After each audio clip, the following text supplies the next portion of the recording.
Now the question is whether or not the background's going to be the cosmos or it's just going to be the void. And we're in the cosmos. Okay, I don't need to fix that anymore. Hopefully. But I will remind myself to actually put it on a loop in the first place so that we don't forget that. But how are we doing today, guys? It's a wonderful Saturday afternoon for yours truly. For some of yous, truly, and for everybody else, it isn't. So, I don't know what else to tell you.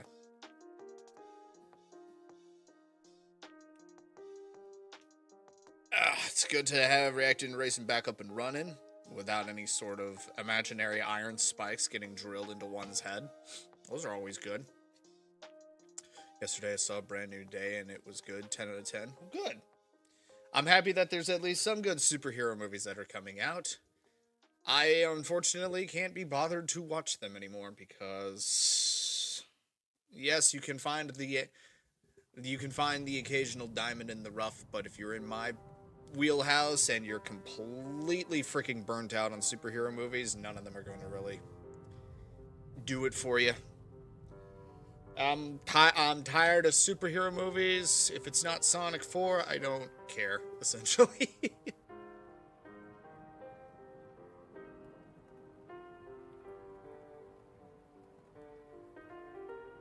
Yeah, I'm aware, Sorko, that there was a new Calling All Villains trailer that dropped. I mean, when you have the thumbnail that they have now plastered all over the place, it's kind of hard to keep Mr. Weapons a secret in that one. So, plus it aired on a day that wasn't Saturday, so it was impossible to avoid. On top of that, it was only like a minute or so long, so there wasn't really much substance to it other than just basically confirming what I already knew what was going to happen. So it wasn't really much of a shock, but a welcome surprise nonetheless. Well, thank you for the gold coin, Spark. I mean, honestly, let's be real. If you're not like me, this wouldn't have been a shock to you at all. I think is how I would phrase that. Either way, when your brain works like mine does, and you're in the fandoms that I am, Mr. Weapons suddenly popping up and Calling All Villains makes absolute, total freaking sense. Because let's be honest, they both went into the temporal butthole at the same time, somehow got separated, and you're telling me both don't end up somewhere? Only one of them gets out of there? Yeah, no, that's not how that works. You have to have both of them pop up. Would you rather have 100 gold coins or 100 gold rings? Better question, how big are they? And how much gold is involved with both of them?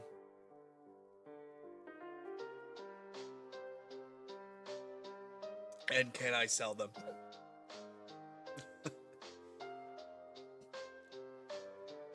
If I had a second channel, what would it be? I did previously have a second channel when I was Twitch exclusive streaming, and that was my old VOD channel, Viger VODs. I have not uploaded a single thing to that, I think, at all, because then I discovered that if you multi-stream on YouTube, the VOD is already saved on the main channel, so the VOD channel became absolutely freaking pointless after that moment. I'm like, oh, this just is one and the same, so I don't even know if there is anything up on that channel. I just basically secured the channel name and that was that. So there's nothing on that channel, though. I made it to serve one purpose, and then that one purpose got basically rolled into how the YouTube channel itself works. So, and then I had my epiphany with Twitch, which was to get away from Twitch as fast as possible, and the VOD channel became even more redundant. So the fact that you can just go onto the main Viger channel and all the VODs are just there. The point, yeah. Where I can post Let's Plays and mod games. Again, that's just another thing I can do on the main channel. It can all just come up here. Every single thing that I need to upload for any reason whatsoever, it can just be on this channel. My channel can just be one giant smorgasbord of whatever it is that I want to post in that day. Keep things a little bit more consistent. I don't want to... That was back in the day when... Like, I'll look at it this way. The YouTuber Smitty kind of puts it into a good perspective as far as how his content comes out and everything. His main channel, Smitty, is for things that are recorded off stream. So just like normal Let's Plays with his friends that weren't on a live stream at all and that are just basically locally recorded, those go up on his main Smitty channel. Smitty Plus is basically all of his stream highlights from one stream or another, all compressed down into one edited funny video, and that's that. His Smitty Minus channel is his VOD channel, and that's only because he does stream on Twitch and not YouTube. So the VOD channel is actually warranted, and those are completely unedited VODs. Like, there's nothing going into them. It's just I take what I recorded on Twitch and then I just slap it onto YouTube for full context. That's how that works. But for me, when everything is just kind of rolled into one, and also keep in mind on that one, YouTube, Twitch, streaming, content creation, and everything for Smitty is his job. It's not mine. So, that's how that works. I just upload when I upload, I record when I record, and I do what I want, when I want, how I want, without any sort of monetary restrictions or regulations or expectations. It's just whether or not I feel like doing anything. That's how that works. How is Palworld? I need to play it some days, that's it, but haven't got time to try it. It's fun. It's a lot more fun if you can get onto a server with a bunch of friends and other people to quite literally pal around with. But it's a good game now that it's in its 1.0 release. And having been invited to a server and having beaten that server and just kind of mucking about as is right now, can confirm, very fun. I can see why Nintendo tried to kill it, because it's doing a lot of stuff that they themselves could have gotten away with. Which is what we in the business like to call a big unfortunate sad moment, but let's be honest here. Because many people are like, oh, Pokemon is dead in the water because of what Palworld is doing. Last I checked, more of the general public know what Pokemon is, rather than what Palworld is. Need I remind you what Palworld was originally compared to as? Pokemon, but with guns. The connection is always there. You always start with, oh, this is just like Pokemon, but weirder. And let's be honest, yes, Palworld is pulling in numbers, and there's millions of people playing it all the time and everything now. Just wait till Winds and Waves shows up. Just wait until a main series Pokemon game comes out. And it will remind you who's actually in charge and who makes bank here. It ain't the pals, it's Pikachu.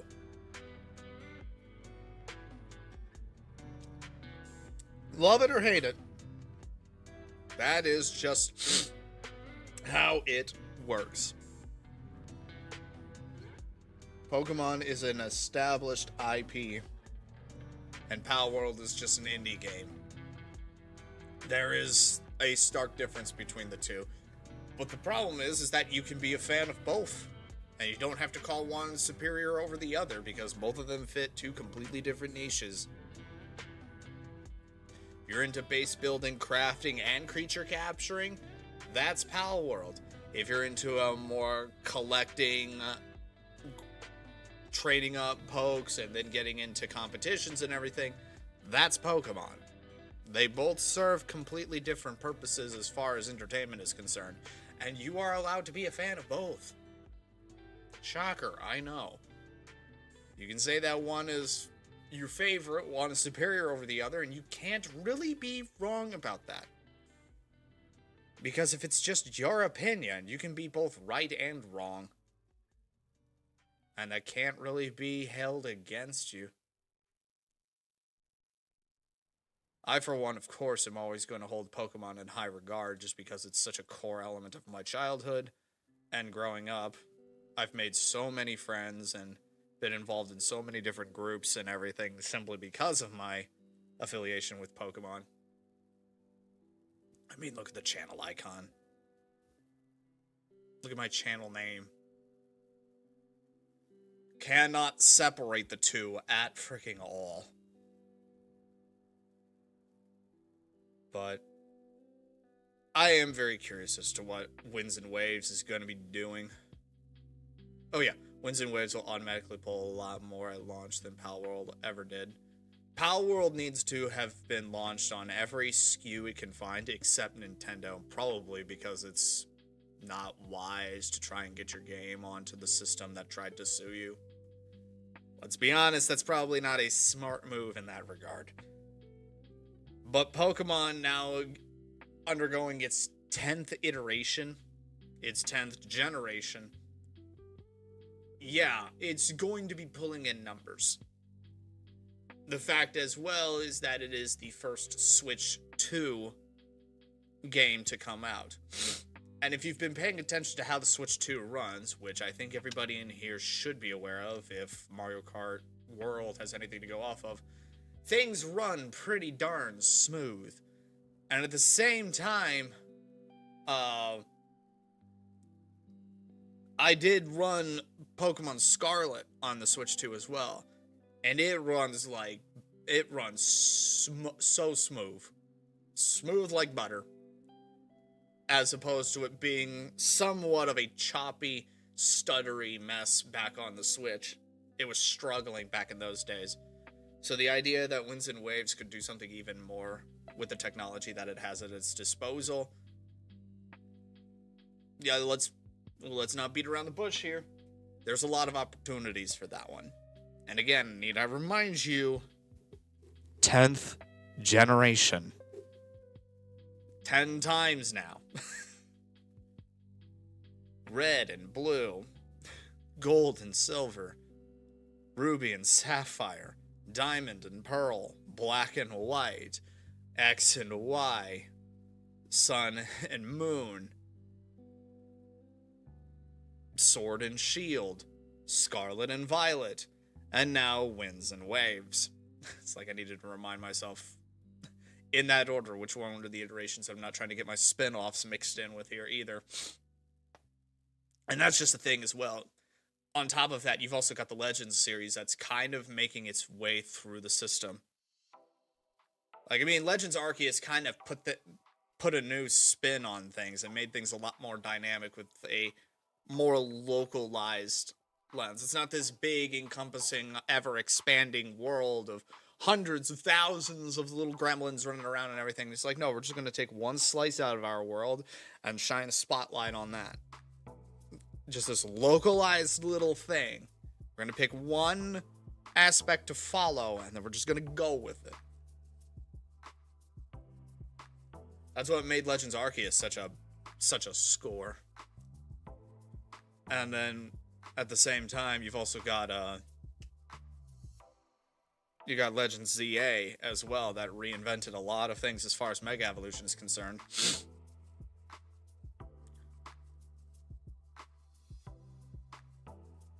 Yeah, Nintendo's got an interesting way of legally maneuvering and everything.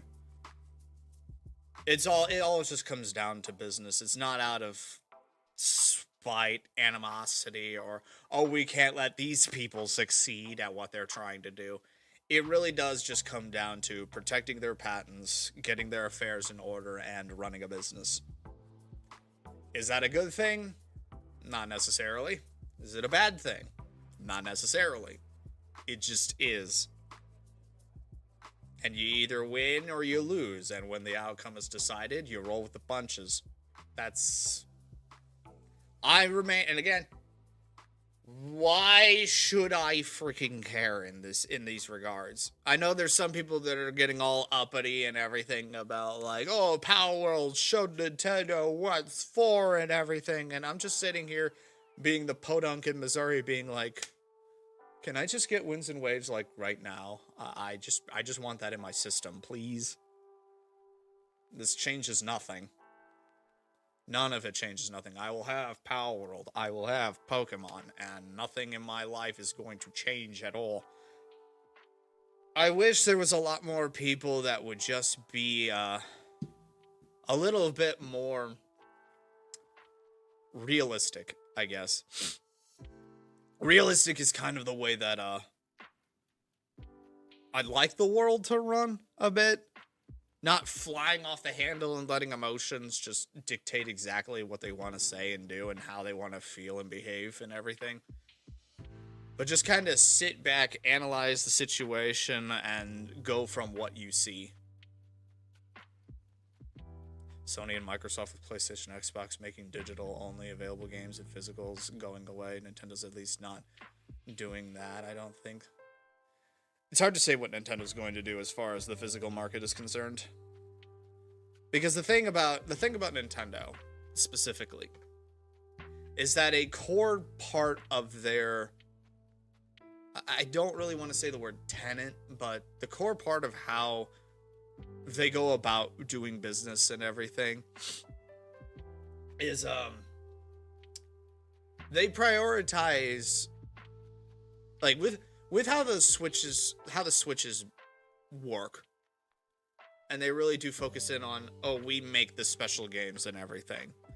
They prioritize mobility. Ever since the GameCube having that handle on the back of it, making it the purple lunchbox that you would lug around everywhere, they have always strived for at least some form of mobility or some form of getting people together in one local space to play the system.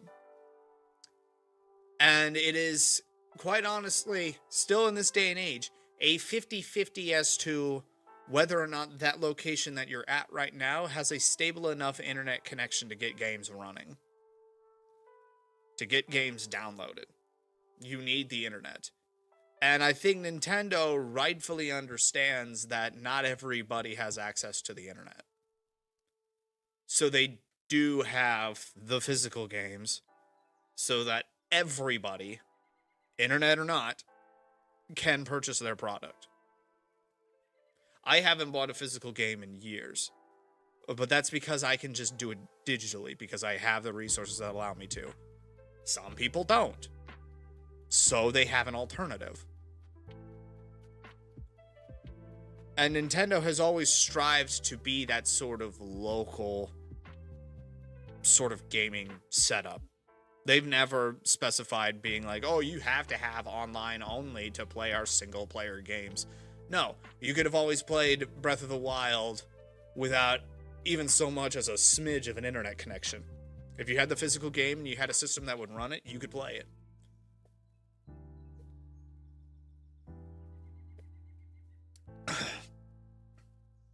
Sony and Microsoft, however, I do not understand the logic behind, hey, we have this single-player game that has no online aspects whatsoever that are necessary for our game to run, but we're still going to require you to have an internet connection regardless, despite the fact that it serves no purpose.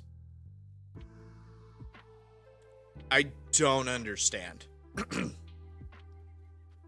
I mean, quite literally, that new rendition of Halo 1 campaign evolved that has dropped like a turd in the toilet.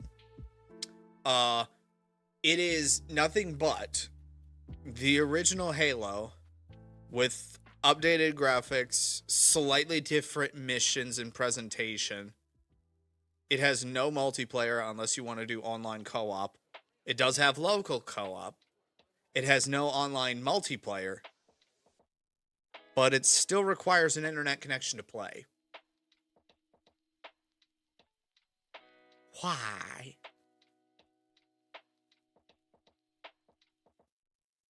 And it costs $70, by the way. For a game with no real sustainable replayability, as it were. Yeah, it still costs $70. I'm not getting that. For as much of a Halo man as I am, it's like you go back into my channel catalog and you go to the oldest freaking upload that I ever made, and what is it? It's freaking Halo Reach, one of the best Halo games ever made, if not the best Halo game ever made.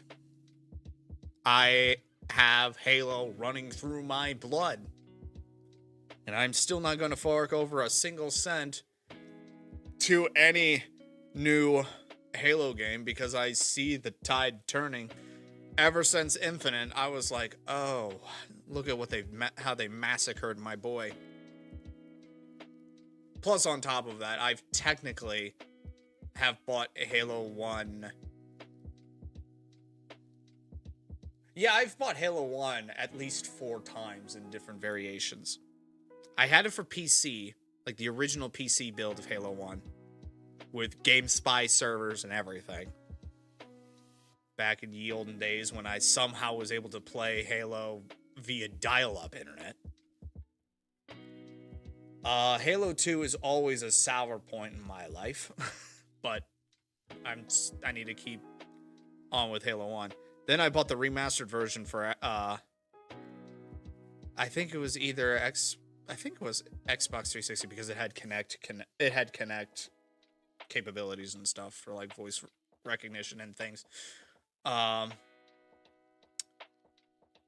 top of that, it's like I bought that remastered version, but I think that was so that I could get beta access for either Halo. I think it was for beta access for Halo 4, now I think about it. I think that's what it was. That's why I got it. But yeah, I remember doing the first remastered version for the 360. Then I bought the Master Chief Collection for console, which had technically Halo 1 in it. And then I bought Master Chief Collection again for PC. So I've technically bought Halo 1 4 separate times. I don't need to put in a 5th. That is vastly inferior to the other 4. I don't need that in my life. That and the unnecessary girl bossing all over the freaking place is completely unnecessary for my mental stability and everything. Yeah. You're playing this super special, awesome super soldier that's able to save humanity and bring everybody together, everything, and then there's just this bitch that's saying that just keeps reminding you about how awful you are as a person.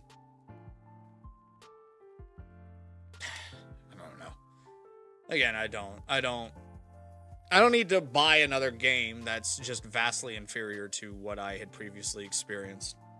Just give me remastered, relaunched, multiplayer still completely working Transformers Fall of Cybertron. I will be a very happy boy.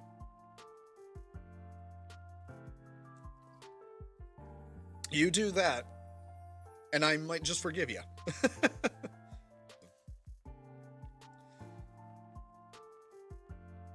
Yeah, so Evan, we've already seen I've already seen the Calling All Villains trailer, the second one. Like I said previously, wasn't much of a surprise because I basically called it, so can't really say I was shocked.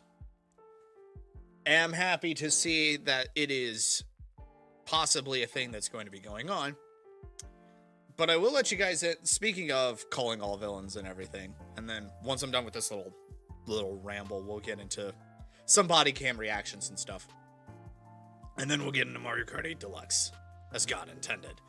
But there is something that I wanted to bring up because it's an idea that has been rolling around in my head as of late, and I want to see if it would be possible. So, uh I'm just gonna come out and say it. It's not a guarantee. I haven't even done it yet, but I want to try and reach out to Zaminations and possibly schedule another one of those indie interviews that me and Neve did back in the day to discuss all things Calling All Villains. It's an idea that has been rolling around in my head for a while now, just because of the possibilities. It's like, we're all old guard when it comes to SMG4 fandoms and everything.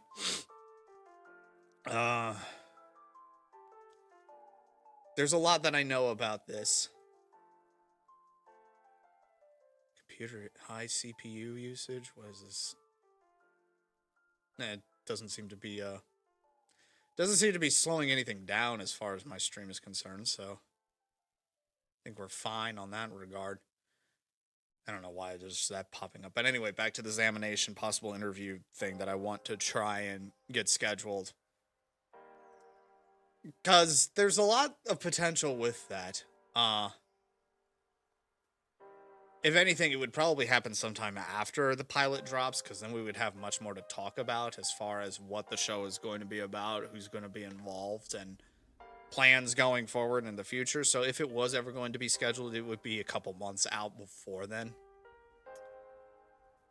But it was just, the idea kind of stemmed from the fact that I discovered that when you go into their Twitter account, they say that their location of operations, or at least where the account originates from, it's kind of shocked me. St. Louis, Missouri, where I live. Not necessarily St. Louis, but it's still the same state. I'm not far from that. So I'm thinking to myself, well, I mean, I don't need to have an in-person interview with these guys, but the fact that that's a possibility got the ball rolling with as far as, like, maybe I could schedule a possible interview just to figure out and drum up hype for Calling All Villains and everything. It's an idea that I have been tossing around in my head just to see if it was even possible. But I need to actually get into actually emailing them and figuring out if this is even a route to take. Could make it a Streamly event. I'll have to get Thunder on the horn and be like, "Yo, I got an opportunity and stuff." My guess is probably 8 episodes, no reason, just a guess. Yeah, it's a reasonable idea. Again, all we have are 2 trailers, and a possible release date for when the pilot drops. After that, we know 2 people that are in the show. That's it. So that's something that I'm planning.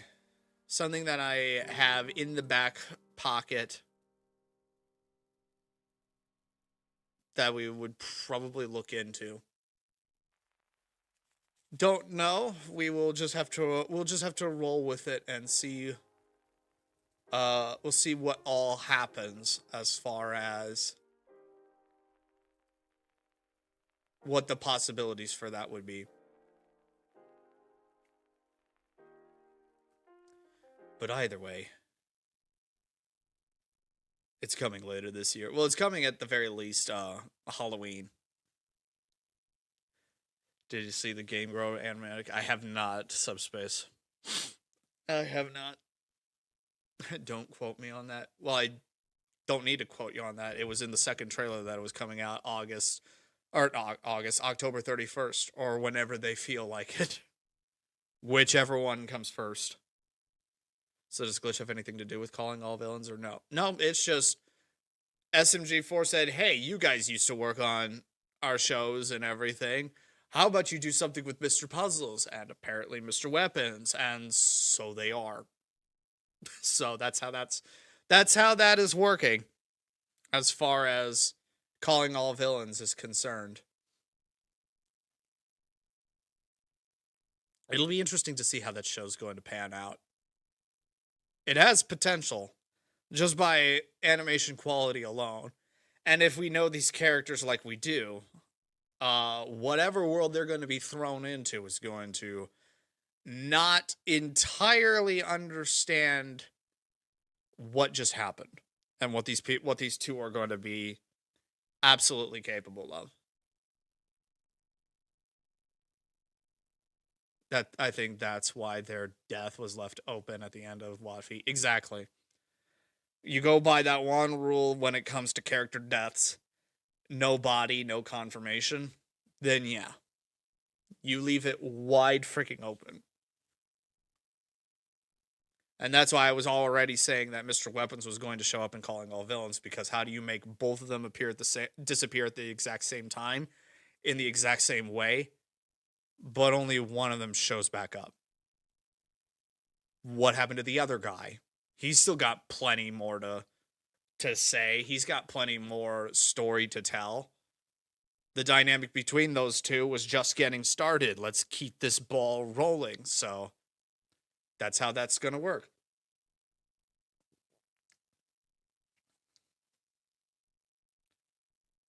Because, I mean, they have potential. Puzzle's just trying to get back up on his feet and figure out what he's going to do. That's going to probably be the core element of the show. Weapons, on the other hand, they have an interesting opportunity to be playing in with the whole "I can never see my family ever again" idea. He may have some baggage that he's going to need to work through on that front, and go from there. So, again, they have a lot of potential with these two. There's a lot of material to work with as far as their characters are concerned. And the fact that we're going to have an entire show dedicated to them in that regard is going to be very nice to see, is all I will say. And I just need to actually shoot that email over to Examinations at some point and just see what happens. That is all that I can really do at this point, is just shoot my shot and roll with the dice and roll the dice, pay the price. Tried that with Liam Vickers and Murder Drones, and I did get a message back, and it was just a respectful decline, which is perfectly acceptable. I am a very reasonable man of 34 and can actually take rejection. He who has been single his whole life. But either way, I think we're done with the ranting part of reacting and racing, so I feel like that can also be a little bit of a thing that we put on. Like one of you had said previously, reacting, ranting, and racing, not necessarily in that order. So let's actually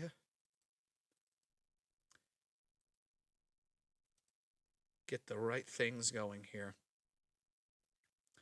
So we've got some body cam things that we can get into as far as today is concerned. Why is it saying that my high CPU usage 40.4%? What is going on? Give me a sec, guys. I just need to double check, see what's running hot here.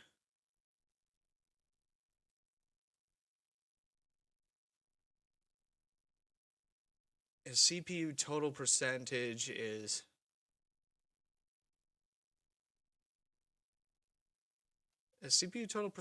only at 32.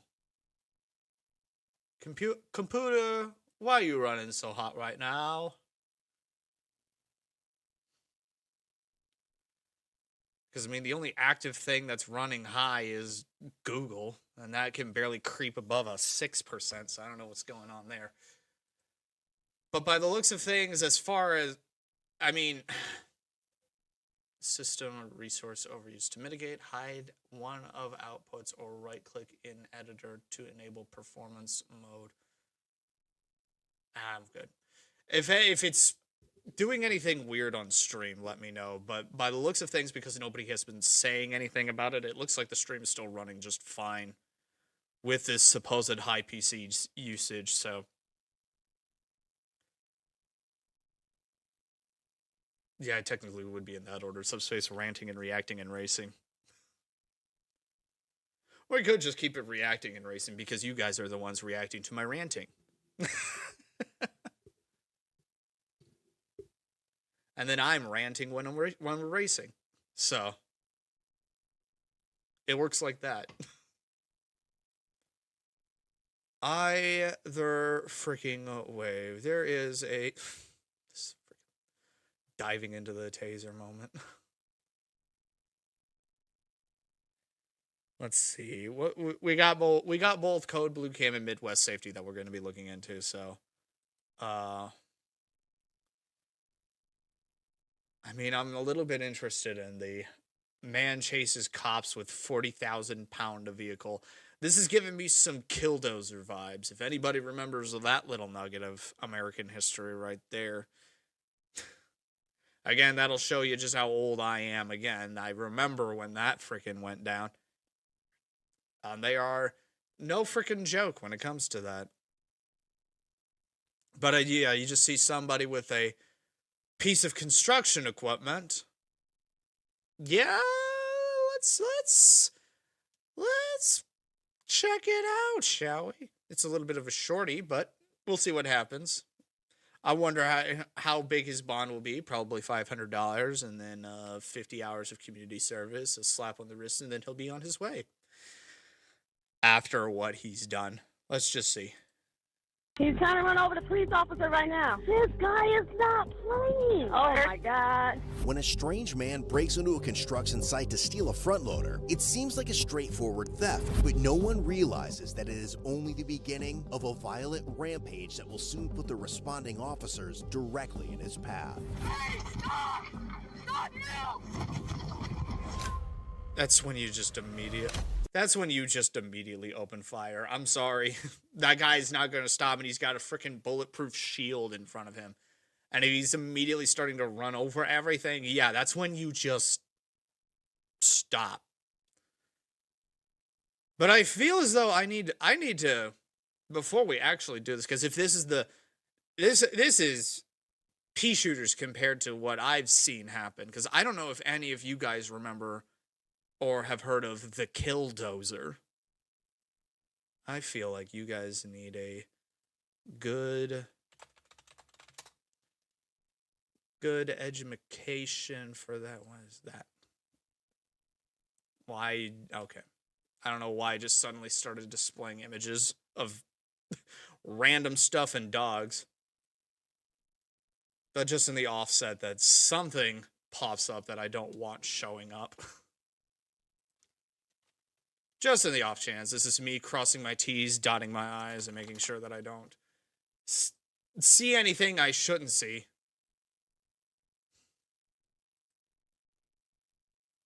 Because, yeah, why do I have saved images? Why is Google immediately thinking, oh, you know what you want to look for? No, Google, you don't know what I want to look for.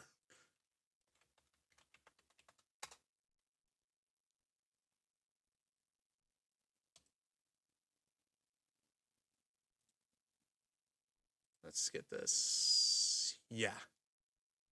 That.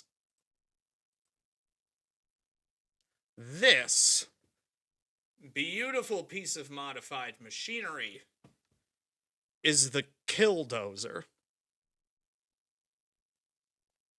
That is a steel sarcophagus that has been placed over a bulldozer that went absolutely freaking buck wild in a Midwest town.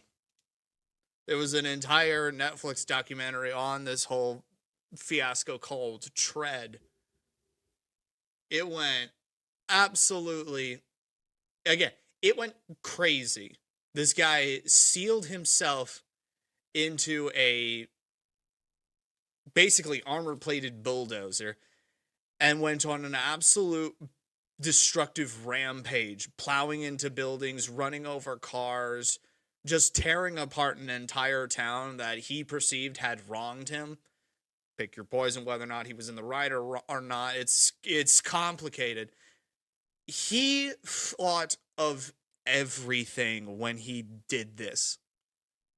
He built the shell first, and then got into the bulldozer itself, dropped the shell on top of him so that there was no way out for him.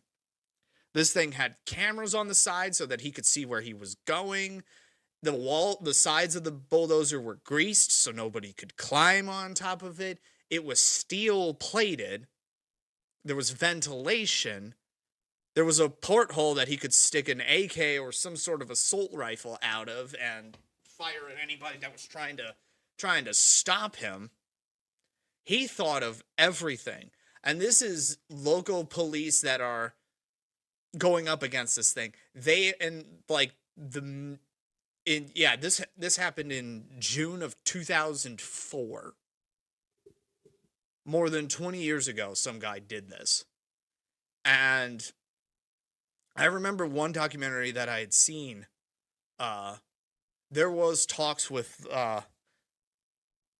military assets within the area that they were contemplating, very much contemplating, considering this an armored fighting vehicle, thereby justifying the use of military-grade ordnance to stop it. I don't want to say that the plan was originally to get some sort of fighter jet to come in with an anti-tank missile and fire at it, but that was very much a possibility. I'm not even joking. They were contemplating that, at least based off of the documentary that I saw. Yeah, it was a tank. It literally was a tank. Just did not have the main gun on it. The only way that it got stopped was it got hung up on some foundation structure, and one of the treads just couldn't get traction, so it literally kind of beached itself. So they couldn't really pry the door open because it was all welded shut. Again, it was all one solid piece that this guy in his workshop used like a crane hoist to lift up into place and then just drop on him. And then he just drove it out of his building, destroyed the whole building, went to several places where he believed had wronged him, and he just started plowing into all of this. It's like, you can't pop the tires on this thing because it's got no tires. You can't shoot the driver to incapacitate him. There's nowhere to shoot. You can't stop this thing until, quite literally, fate would stop it. It would just get hung up on some debris, couldn't move. And then right as they're about to actually pry the thing open to get at him, he shoots himself before they can take him alive. So that's the bar that's set as far as using construction equipment for nefarious purposes. You will never, ever be able to surpass the Killdozer as far as modified construction vehicles used for criminal purposes. Did it kill anyone? Only the driver, because he was about to be caught.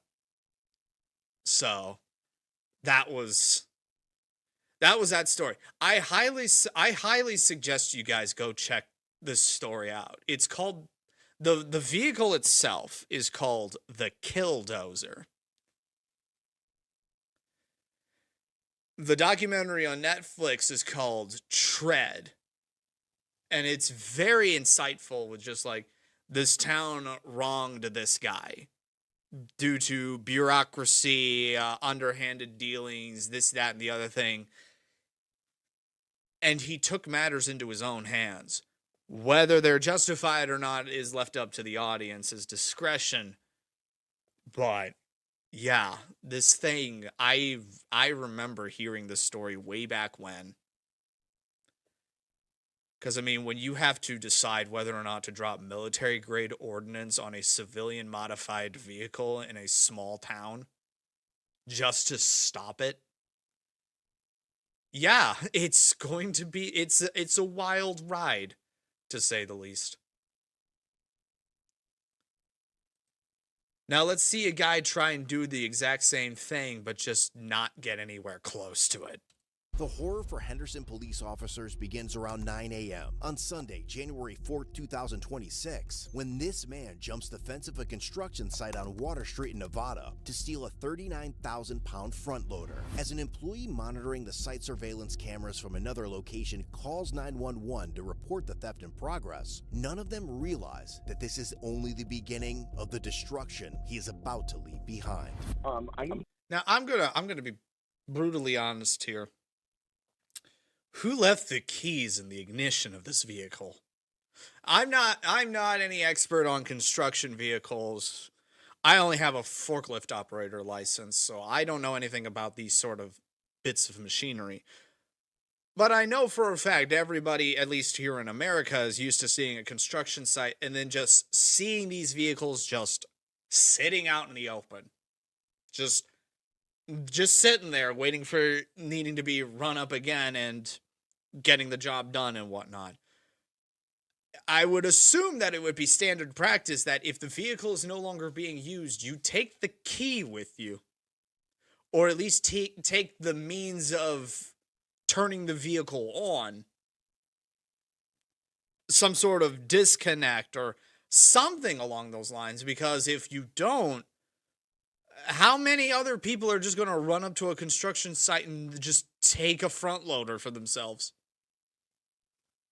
I would think it would be standard practice not only to disconnect, but remove the pieces that are required to even turn the vehicle back on.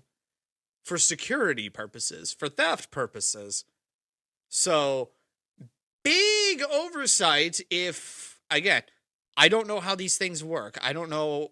Again, it might be, like you say, Chronic, it may be button press. It might be key turn. It might be this, that, or the other thing, but I would assume that these pieces of machinery have at least some means of permanently disengaging the engine until another piece is put into place. Some sort of key instrument is reinserted in, and then you can actually use the equipment. I know for a fact that's how my forklift works. There is a key for it. I'm told not to remove the key. It's supposed to stay in there, but I do disconnect the battery. So there is at least a means of depowering it. It could be people trusting nobody who misuses it. Well, that's just asking for trouble. Like, there's a construction site not too far from my house right now that's building a gas station and whatnot. And I know that there's some equipment over there, like the occasional backhoe or front loader that has been digging up stuff and everything. They've just been sitting there, unused, whenever I get home from work. So what's stopping me from pulling over to the side, walking up to it, and driving away with it? Good intentions? Trust in strangers? Look at what trust in strangers is about to allow to happen. Police immediately over one of our construction sites. Is it just a construction site? It is a construction site, yes. Okay, tell me exactly what happened. We just had somebody hop the fence, and it looks like he's hot wiring one of the bulldozers right now. Do you have video of this? I'm watching him live right now. You're on scene or video? Over video, and we have a guard on site. Now, hot wiring is a completely different thing. That's a bypass that somebody with intent knows. So again, maybe has a key that was left in the ignition, maybe not. Either way, if you're already doing that kind of stuff, you are already up to no good. Thankfully, I don't know how to hotwire shit. And I did dispatch them. The suspect, white, black, Hispanic, or Asian? Looks either white or Hispanic. Can you tell how old he might be? Maybe late 20s, 30s. And what color shirt and pants is he wearing? He has a tan beanie, a tan jacket, looks like gray or black pants, and white shoes. Yeah, looks like he's messing around with it right now, because the bulldozer's right in front of our camera unit. Where's security? They're supposed to be on site. I called them right away. I'm currently on... The suspect is 33-year-old Juan Rincon Carreno, and while the senior operator tells dispatch he is trying to reach the security guard on site, he has no idea that the guard has already had a violent encounter with Juan. Moments later, While still on call with dispatch, he learns what happened before he called 911, leaving him deeply concerned for the safety of everyone still at the construction site. Do you see any weapons? No, I just saw him with the blue towel, and it looks like a shoebox or like a brown box full of tools, possibly. That's probably how he's hot wiring it. Okay, your security's on scene with us. It looks like that guy threatened. What does hotwire mean? Have you ever seen any of those, like, crime-based movies or whatnot where somebody needs to steal a car? They reach underneath, like, the dashboard and they start meddling with the wires, and then they take, like, 2 wires, tap them together, and then suddenly the engine just turns on. That's what they're doing. They're basically bypassing how the ignition starts and just going straight into getting the engine up and running without needing a physical device to actually engage the device itself. So, they're basically cheating the ignition. To kill her. Oh, you threatened to kill her? Yeah, we might be on the phone with her. As Juan continues hot wiring the front loader, dispatch gets the security guard on the phone, who recounts the terrifying events that unfolded before he jumped the fence. But what neither the guard nor dispatch realizes is that this is only scratching the surface of what Juan is about to do. Henderson 911, what is the address of your emergency? So I have a guy trying to steal a bulldozer. He's just threatening to kill me. I'm at a security at one of the properties. I tried getting him off the property, but he was threatening to kill me. He has a weapon on him as well. And Oh, joy. He did have a screwdriver pointed at me, and he did say that he was going to shoot me, so I don't know if he has a gun on him. So I definitely would be advised on that, too. And I'm not armed, so. No. Why would construction security need to be armed in this situation? They're not expecting anybody to just suddenly roll up and steal the equipment. So, No, that's no need to that. We got like 4 officers en route. He's real aggressive, actually super aggressive. Given how quickly the situation has escalated, officers are already en route to the scene, hoping to yeah, and I'm going to be the first person to ask, would spike strips even work on this thing? For as slow as it's going to be moving around, but those are some very, very big tires. And these pieces of equipment have a lot of horsepower behind them as well. So even if you get a flat tire, it's still probably going to keep on going. You either need to eliminate the driver or destroy the engine somehow to make it stop. stop Juan before he can get the front loader running. But the weapon he will ultimately use against them is something none of them could have imagined. And he's still trying to take off with it, but it's not moving, so. They're not too far away right now. Oh, he got it started. He finally got it started. And which means he's probably going to back up and take off with it right now. Yep. He's got it, and he looks like he's probably going to ram the fence with it. Yep. Well, yes, he's ramming the fence with it. He's going over the fence, and he took off with it right now. So, which means that they will have to go behind it because he's You can hear the panic starting to rise. It's like, oh no, he's on the move. driving right behind the house. It finally stopped. They're pursuing He my just bull. went over the fence. Yep. My morning. I see one of the cops just pull up right now, and yep, he got to look like he's about to run over the police car. Oh my God, my morning. The first officer arrives just in time to try to stop Juan before he can cause any more damage, but it is already too late. Even with her firearm drawn, Juan is determined to keep going, destroying almost everything in his path. Yeah, this is when, again, what do you do in this situation? You're one cop against an excavator, essentially. What do you do? And you're coming into this situation knowing that going lethal is the last thing that you want to do. Just out of sheer humanity, I guess. Because again, the end goal when it comes to cops is you want to take the criminal alive so that you can better understand why. Why are you doing this? Taking off. He's coming towards me now. And again, as much training as you can put into this, you're never going to be ready for this kind of situation. Never. Yep, abandon the vehicle. You're faster on foot, more maneuverable on foot. And... Hey, stop! Stop now! He's coming at me. Stop! Okay, yeah, just unload. He's chasing you down. Get on the ground! I could see glass on the ground where he shot the window, or I guess she shot the window out.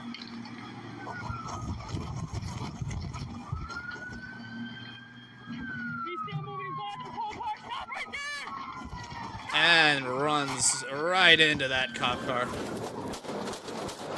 Yep. There you go. Shots fired. Get on the ground! Neutralize, neutralize, neutralize. Move! Innocent police! Do not move! Do not move! Get cover here. We're code 4. We got one at gunpoint. He's got his hands in the air. Hey! Can you hear us? Hey! Can you hear us? Okay. He's moving. Okay. The second force is applied. He crumbles like a house of cards. Wimp. We shot. I'm pretty sure he's hit. In an attempt to threaten the officer and escape, Juan first tries to run her over, then uses the front loader. I mean, that was just a poor move in and of itself. That thing is as maneuverable. I don't know what the best comparison would be. But it's not maneuverable enough when somebody's on foot, who has the unique ability to sidestep. To crush her patrol vehicle before dragging it forward and ramming the sergeant's squad. As Juan finally comes to a stop after officers fire multiple rounds, the construction site's security guard reports the violent rampage to dispatch, watching in horror as she describes what Juan has just attempted. Yep. I mean, that's attempted murder right there. That's intent.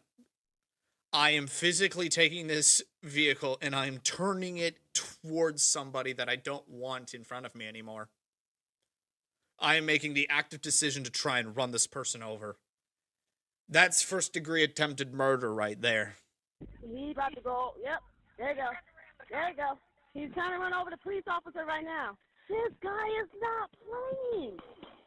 What was that Right. shot Oh fired? my God. Yep. Was that cop shot trying fired? to kill him. Yep. The cop's trying to take him out. The guy's trying to roll over the cop in the police car, and he just destroyed the police car. He destroyed the police car? He destroyed the police car. The cop is still shooting. Oh my God.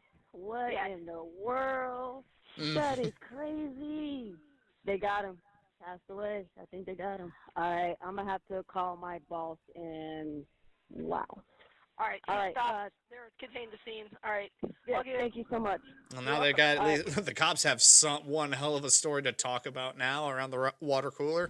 Officers have now witnessed firsthand the level of violence Juan is capable of. And even as he remains inside the front loader, they know the situation can change at any moment. Oh, yeah, because he's still got control of the arm. Sure, it can only go up and down or everything, but you have to just err on the side of caution. And while it may appear that Juan is stopped, there is no indication that he is willing to surrender. But yeah, they also reported that he may or may not have a weapon, so he might as well just have a weapon. Can you hear us? Hey! Can you hear us? So we're probably going to have to... Hey, keep your hands up! We can have him try to crawl out. Hey, start crawling out toward us. Let me go. Hands. I did. Okay, I will be hands. You're gonna stay lethal. See if you're gonna stay lethal. All right. Do we have a 40? Let's get a 40 up. Do we have a 40 caliber piece of equipment to blow this guy's head off? Blow his head smooth off for being an idiot. Listen to me very carefully. You're gonna keep your hands right there. Do not move the bulldozer or you will be shot again. Do you understand? Who shot? I shot. Okay, I shot. I shot and Jacob shot. Okay, I will be hands. You're gonna stay lethal. Do we have a 40? Yeah, let me get a 40. Hey, keep your hands where we can see them. Get out of the bulldozer slowly. I can't hear you. Climb out of the bulldozer slowly. Hey, don't keep your hands. Let me see your hands. Stop touching the wheel, you idiot. Do not put your hands down. We still have one at gunpoint. We're giving them commands. You're lethal. You're 40. I'm gonna give him verbal commands. Sarge, your backup hands on if I need. I'm okay? gonna get gloves on. Megan, just sitting back there. Stay on lethal, Megan. All right, listen, sir. You're gonna slowly climb out of the bulldozer, go down those steps, and get down on your knees. You understand? Let's go. Hey, keep your hands where we can see them. Get out of the bulldozer slowly. I can't hear you. Climb out of the bulldozer slowly. Alviso, give them Spanish ones.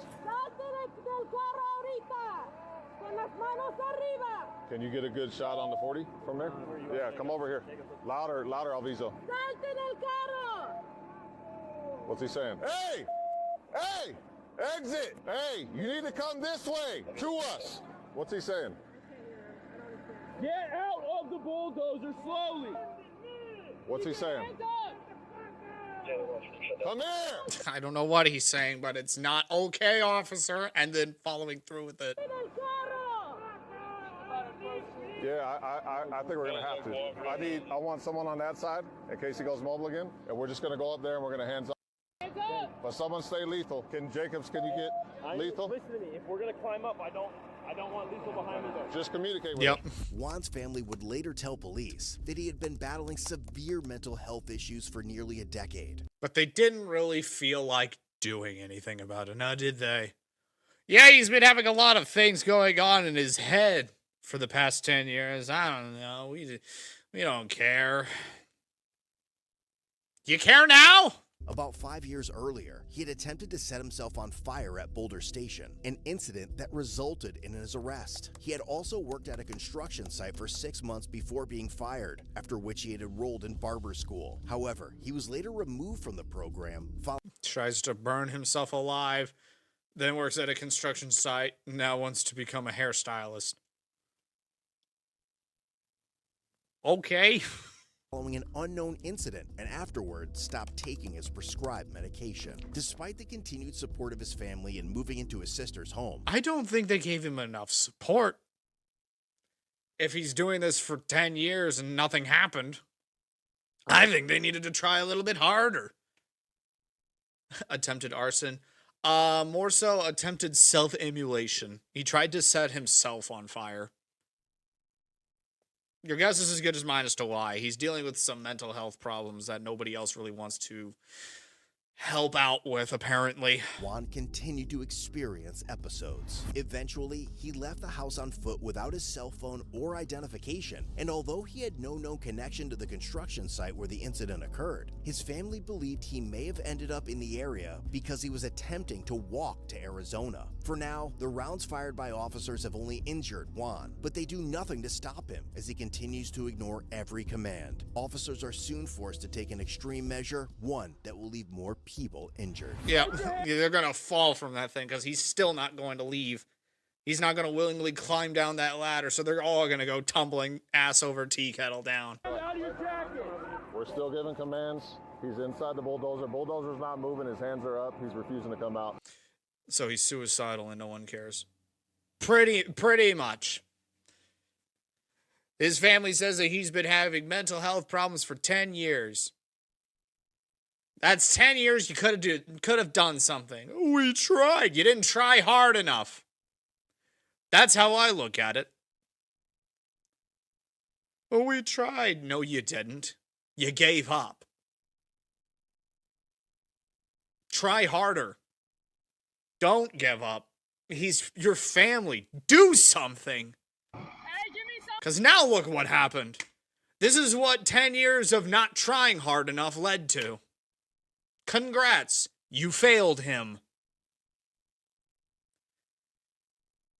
See, that's the beauty of being able to at least absorb the entire situation and not just lock yourself into a narrative. We could have gone into this being like, oh, this guy's an idiot. This guy's a moron. What a freaking dumbass doing all of this. But then when we hear about the mental health issues that he's been dealing with for the past decade or so, complete different frame to look at it. And now we can just look to his support network and say, you're the reason why all this happened. You're the reason he did all of this. This is all your fault. He's not the dumbass. You're the freaking dumbass. That's how that works. It's because parents care about saving money more than anything. I'll let you in on a little secret. It doesn't cost money to give a damn. The parents can do more to help. They can just be present. They can just talk. They can just be there to help somebody when they need it. When one of your own is going through it. You don't need to spend hundreds of thousands of dollars for a therapist just to tell you to stop feeling bad about yourself. Just simply being present helps. Just showing that you care helps. There are options available. You just have to care enough. Clearly, these people did not care enough. Because I'm seeing what not caring enough looks like. And it's the picture of an excavator parked partially on top of a police car. Hey, hey, Okami, come here. Never mind. Sometimes just being present isn't enough. Then you go further. These people did not go further. We got there. So his hands are up. He's just refusing to come out, so we're eventually going to go up there. We don't know about any weapons. Do you want us on this side? Then we got cross. Yeah, can you be hands on? Yeah. Here. I got Okami going with you. It looks immobile, but he was coming out right at me. You're going to get shot again if you put your hands down. If he comes out this way, we'll grab him too. We're moving up. Do not reach for anything. Watch yourself.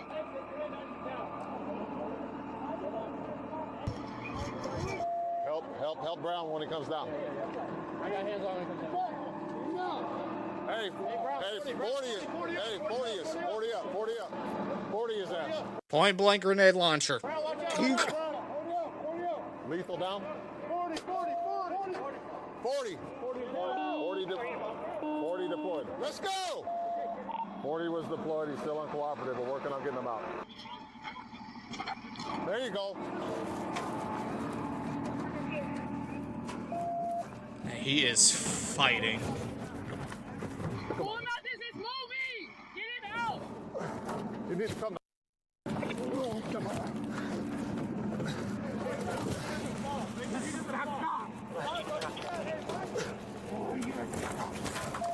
They're gonna go. I can already see. I already know what's gonna happen. They're going to go tumbling right out of there. They're gonna fall all the way down.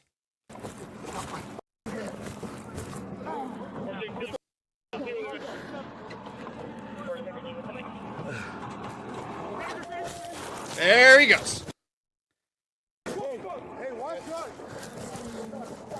Ow. Watch it! Hey, get him out of there! Get move out of there! Get out of here! Yeah. Watch your foot! Chloe! They got him. Stand over there. Relax. Get him. Sit him on that power box. What do I got? You got a little bit of a cut right here. All right, that it? Yeah. It's okay. You're not even bleeding. As Juan continued to ignore their commands, Yeah, they fell right on that curb. Ow.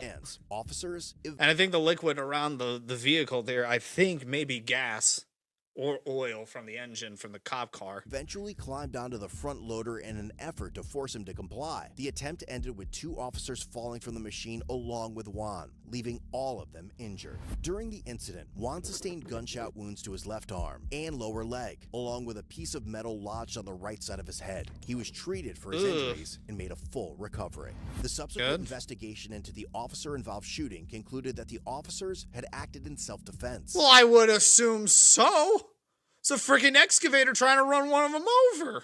And no action was taken against them. Ultimately, Juan Rincon Carreno was charged with felony attempted murder with use of a deadly weapon ×2. Yeah. Resisting a public officer with a deadly weapon, not a firearm. Grand larceny of a motor vehicle, destroying property of another over $1,200. And misdemeanor, destroying, injuring real or personal property of another. According to Henderson Justice Court records, Juan was denied bail, given probably for the best. The severity of the attempted murder charges involving law enforcement and the significant public safety threat posed during the incident, the court ordered that he remain in continuous pretrial custody at the Henderson Detention Center. If convicted on all counts, Juan Rincon Carreno could face a maximum sentence of more than 50 years to life in a Nevada state prison.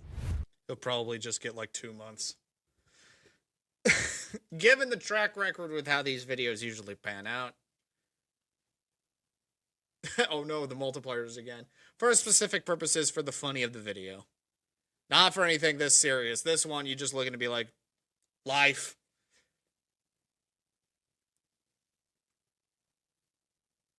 But yeah, that evolves into a mess. Needless to say. It's a lot more complicated than you would originally believe it to go.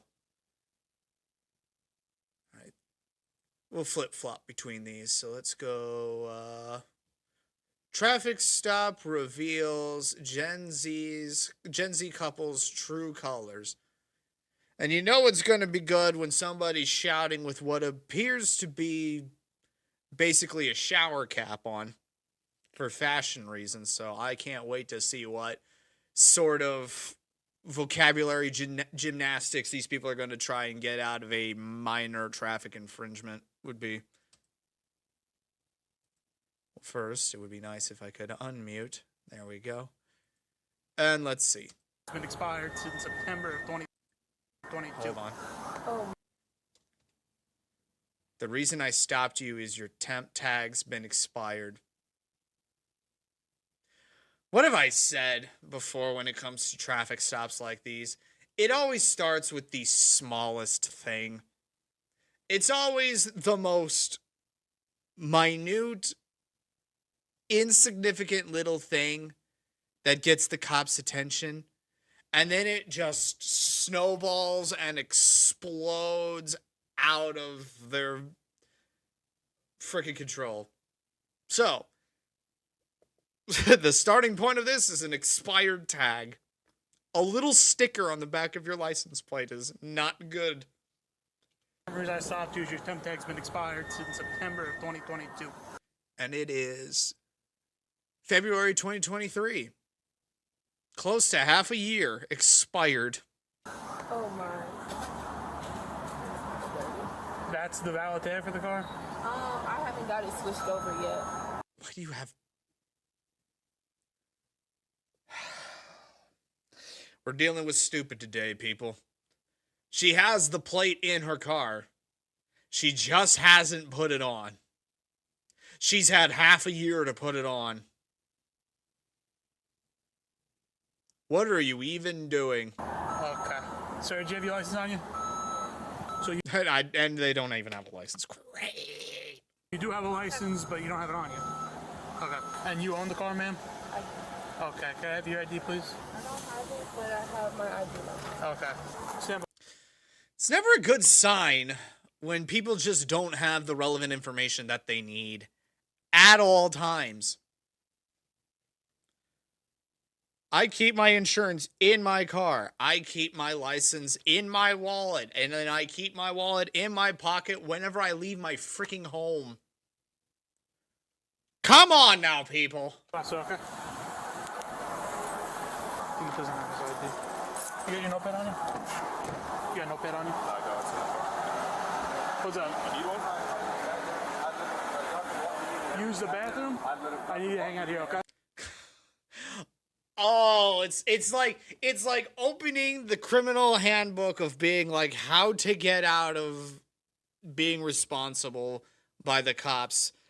Step 1, gotta go to the bathroom. It's every single time.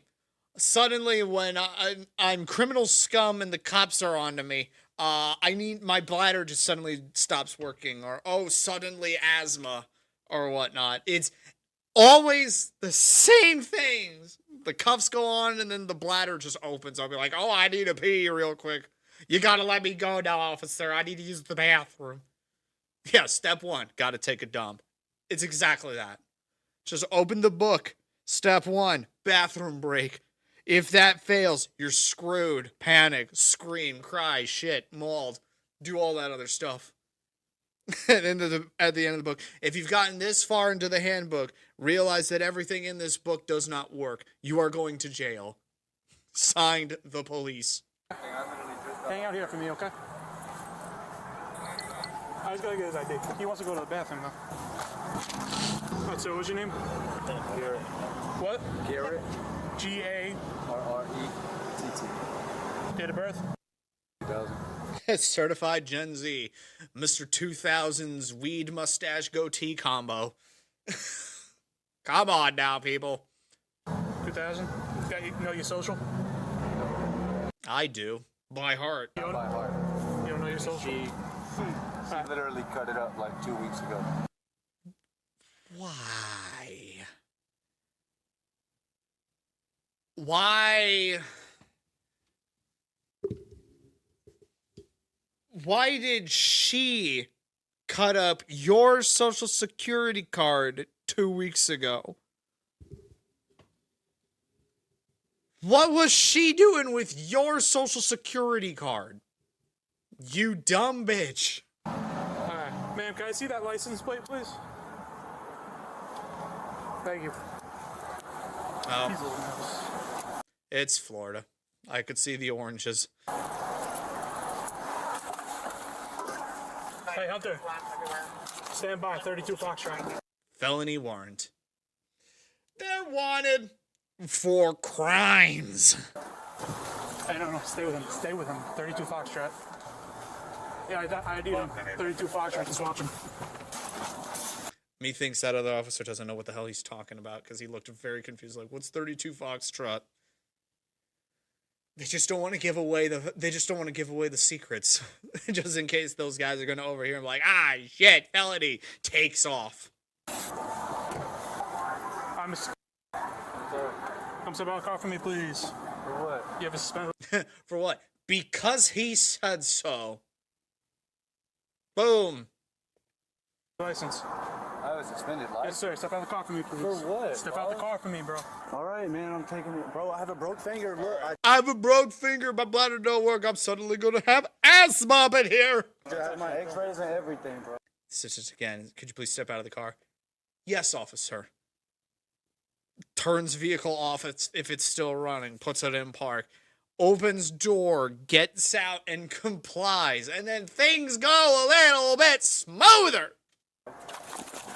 Unlike trying to run away like you've got something to hide, you dumb bitch. I'm gonna break all 9 of your remaining fingers now because of that. I'm gonna shove you into that wheel axle and just take off now. You freaking moron. Hey, I need all of you to look at my shower cap real quick. I look like a goddamn jellyfish on this bitch. Freaking. Don't get involved!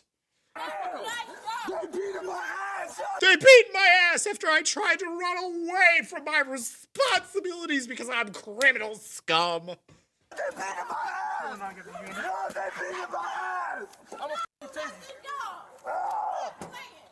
Get the taser, just try and just go for it. Somebody record. Oh, we've got it right here. The gas station's got it all over here. And now we have it. Look at you, you dumb bitch. Which is a very viable reason to arrest you. I don't know. Again, you didn't read enough into the book. They trying to arrest me over a suspended license, bro.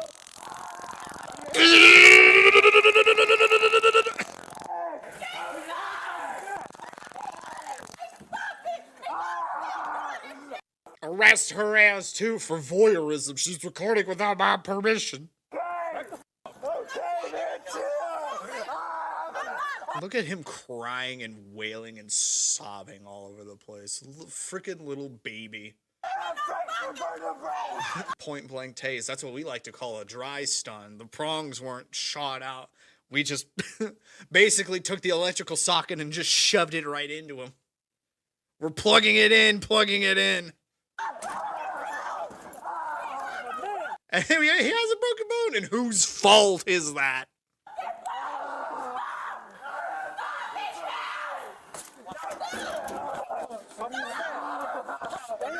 He's gonna be absolutely freaking eviscerated in prison when this body cam gets released. He's just gonna be like, look at this little bitch crying and sobbing all over the place. Oops, I dropped the soap. Looks like you're gonna have to get it now. Stop, please. Just give me a second to breathe. Please, no. I've been screaming so much and now I'm gonna get that on-site asthma now. I'm asking you, please. I'm a taser. Just chill. Taser. Just get on the You gotta stop fighting. Just surrender. Just give up. It ain't working, my guy. When has running from the cops ever freaking worked? Give me one example where that has worked. I'll wait! Stun him again!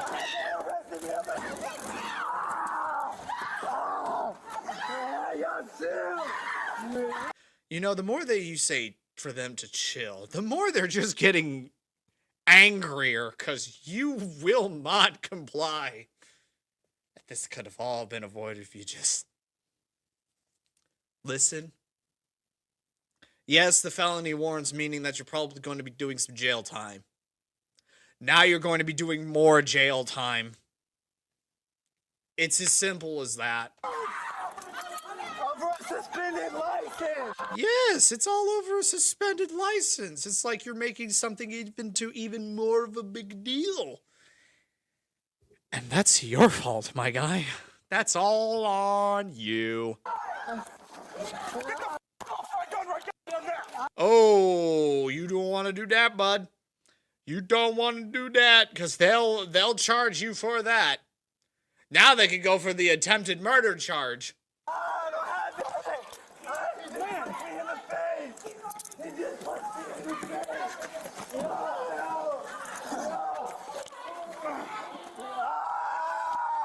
Again, this is one of those moments. This is one of those moments where you get the special officer with the special certification and legal requirements to actually be able to do this. You get the special syringe officer. And he comes up with that nice tranquilizer and just sticks it right in there. Then the body just goes limp. He falls unconscious, and then they can just easily transport him to point B. It's exactly what needs to happen here. Start breaking down the multipliers. I think those really only apply to car chases, because then you could start calculating all the stoplights, stop signs, and illegal turns that they're making. This is just him being a dumbass over here. He's already tried to flee. He's already tried to run away, and he is actively resisting. I don't need multipliers to just say 50 years and be done with it. I don't need to. Just say, yeah, half a century. We don't need you anymore. You are clearly going to be a drain on society. You're clearly stealing everybody's oxygen. We would be better off without you right now. Go to the prison where you can make all of those license plates that apparently your girlfriend likes keeping in the glove compartment for some reason. But again, just get the special syringe officer, just stick him in the neck and then call it a day. Again, that would make the body cam a lot less entertaining, but it would be a lot more effective in the long run. Nice belt, 420. I did say he had like a weed bro mustache goatee combo there. I call it like I see it. Okay. Stop pulling. Stop pulling my wrist. I'm trying to pull him closer. Now get the frick into the car. Oh my God, stop fighting it! Give up! Surrender, dumbass! You ran it for us, dummy! Shut up! It's got a felony warrant! Get back in the car! Get back in your car! I have the right to speak, you're shouting, shut up. Because we can also get you for disturbing the peace. That's also a thing. You have the right to speak, but we also have the right to enforce the consequences of that speech. So, yeah, it's not gonna work here, bud. Get back in your car! I have the right to speak! You're going to jail if you get back in the car. Where am I going to jail if I don't get back in the car? Because the officer told you to go back into the car. He has the legal authority to enforce public decency, of which you and your jellyfish-style shower cap ain't doing much to help. Arrest her, too, for the funny. How am I going to jail if I don't get back in the car? How am I going to jail if I don't go back in the car?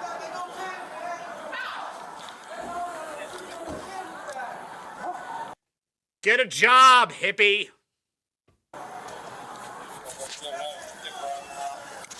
You tried to grab a gun? No, he put his hand on my taser.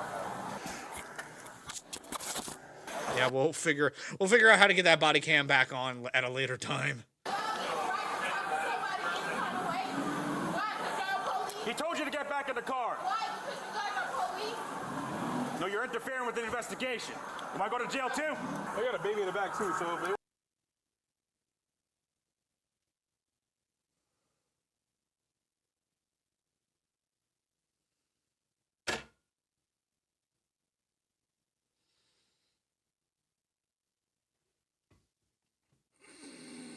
Here we go again, guys. The dynamic has now officially changed.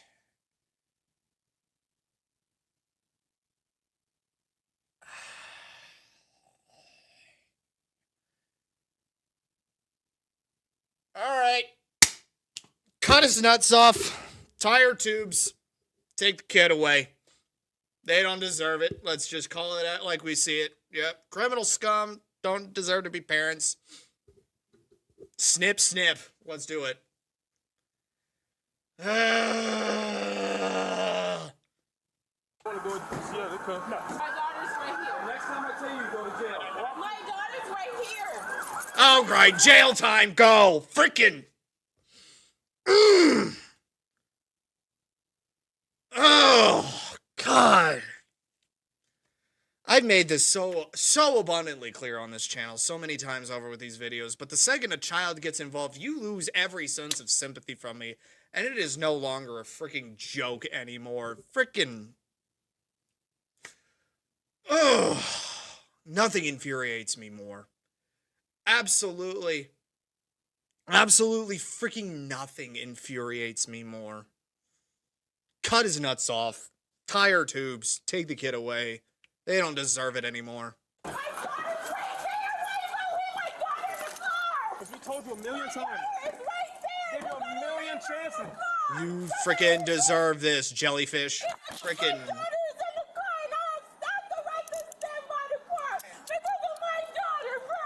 See how convenient the daughter is now when consequences start rearing their ugly heads? Suddenly, oh no, I can't be arrested because I have a kid. Could have just not done anything. Could have just freaking complied. Now look what you've done.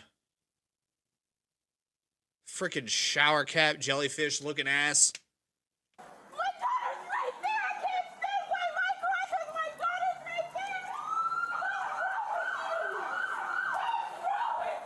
What's wrong with you, you dumb bitch? Oh, I thought it was just gonna be funny, oh, woke humor stuff. These kids are so entitled, they don't know what real consequences look like and everything. And then they get the frickin' kid involved.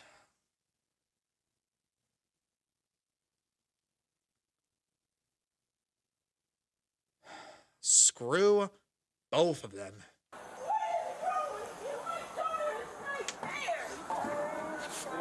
I can't. You got my arm. Get in the car. What is wrong with your right? Stun her as well, for good measure.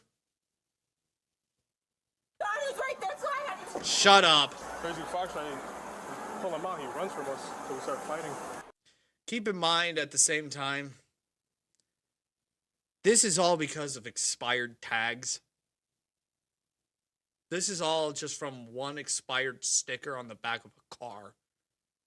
And now the frickin' kids are involved.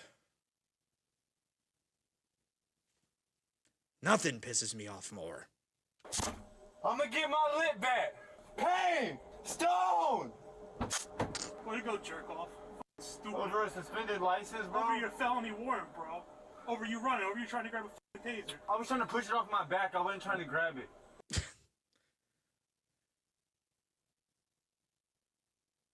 I don't even. Over now you got like 4 felony charges.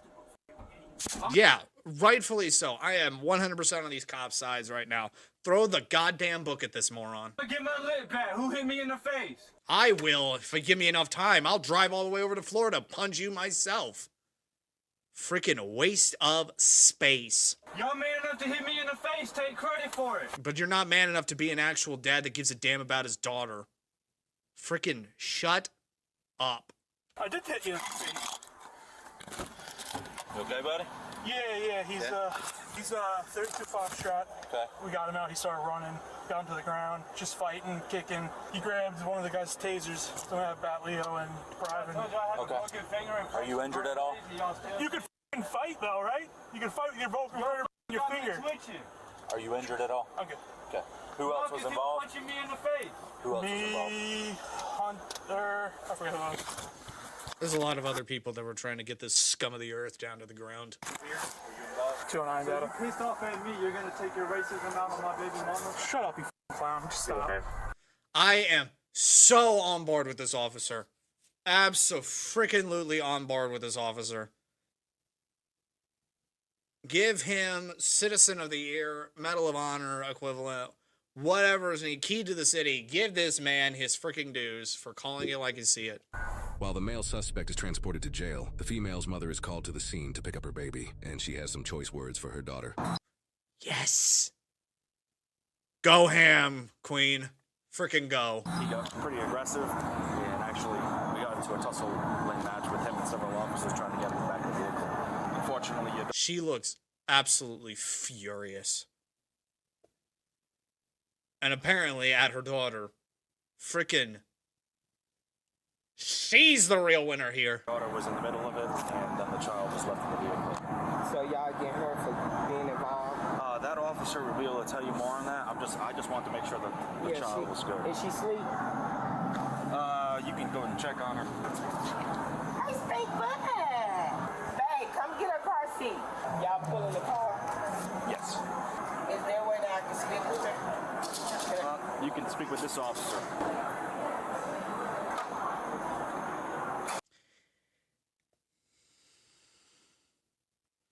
She is still in a car seat.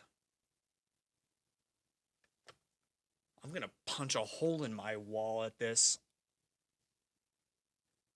Still in a freaking car seat. She's that freaking young.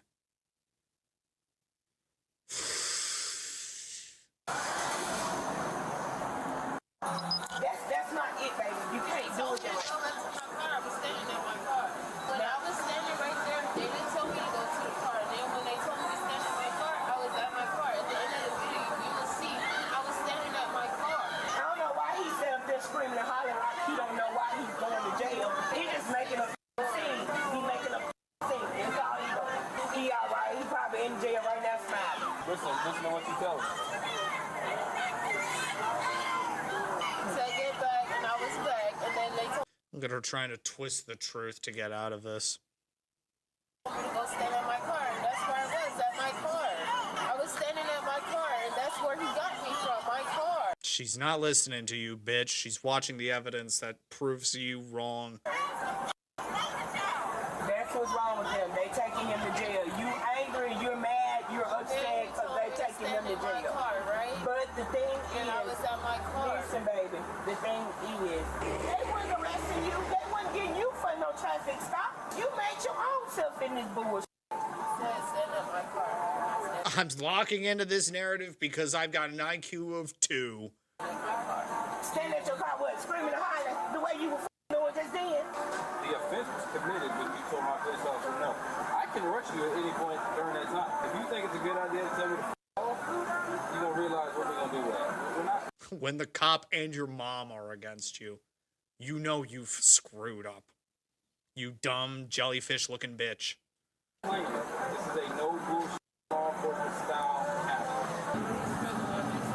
Your mama, don't tell me about struggle, baby, because I'm struggling with you. Do not let me run. I'm struggling with this bitch. Don't tell me about struggle. I'm struggling not to put a hole in my wall because of your dumbass. Down with the struggle. But I'm not out here acting a damn fool. If you're struggling, anything you should be stopping and asking to help you. You want me to replay that video again? He is the reason why. He is the reason why from day one. I don't know how to get you out, but you have to get out and get your child because my child is 14. And I have to work and I have to work and I have to work. I'm on the clock right now, here, trying to get her. While the female was charged with resisting obstructing, the male suspect, Garrett, was charged with 2 counts of felony battery on a law enforcement officer, 2 counts of felony battery with a prior conviction, felony resisting with violence, felony attempting to deprive an officer of means or protection, knowingly driving with a suspended license, and operating an unregistered motor vehicle. They should also be charged with child neglect because they figured that doing crime was more appropriate than taking care of their own freaking kid. I like to think that child laws should be a little bit more nebulous. That's why I say when it comes to having a kid on you when you're actively committing crime, that should be child neglect. When there is a child present in an abusive home in which the parents are being abusive to each other, I say that's child abuse. I honestly think that that should be the case, and you should throw the freaking book at these people. Learn them hard. Both presumed innocent unless proven guilty in a court of law. We looked into Garrett's felony warrant that caused officers to take him into custody in the first place. It was for battery for a prior conviction, battery sudden snatching, felony tampering with a witness, and false imprisonment. We also looked into his criminal background and found that he's been involved in domestic violence situations with his girlfriend seen in the body cam footage. Now, I can't... Again, cut his nuts off. Then 50 years, so... and make him eat his own nuts. I'm all for freaking cruel and unusual punishments if they fit the crime. And the second that, and again, this is just me trying to at least maintain some semblance of sanity when it comes to these sorts of things. The second that a child is involved in any way, shape, or form into the crimes that are being committed, that's when the gloves come off, and that's when you can start getting very creative. Because that will learn you. Can't help but feel some sympathy for Garrett's girlfriend, but unfortunately... Yeah, I have no sympathy for the dumb bitch. I have none whatsoever. To defend the very person who's making her life so difficult is exactly what landed her in hand. If she's already, if there's already a domestic abuse case with him against her, if I were her, well, again... the second, and if my partner ever laid a hand on me, that's it. Relationship's over. I want you out of my house then. That's how that would work. I would just cut ties and be done with it. I ain't gonna put up with that sort of thing. If you're willing to lay a hand on me for poorly excused and poorly justified reasons, I don't want to deal with that at all. And I will just freaking cut ties and move on to the better option. She should have seen this as an opportunity to finally get out of all of this. But I guess he's just that important. He just hits her so good, apparently. Handcuffs. Her mom sets a fantastic example when she points out that her boyfriend is the reason why she's struggling so much. She also mentions that she's struggling too, but she's not out here acting like a fool. The point she's making is that no matter what struggles we're dealing with, we still have the ability to make better decisions and do what's best for ourselves. And that's an excellent mom speech if I've ever heard one. My only hope is that her daughter truly listens because in my opinion, sometimes the hardest advice to hear is the advice that has the power to change your life. So why do we refuse to listen to the people who are actually trying to save us? Because we don't want to be wrong. We don't want to be proven wrong. That's how that works.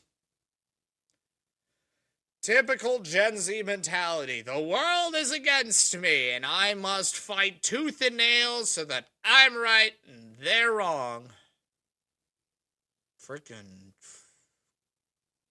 snip, snip.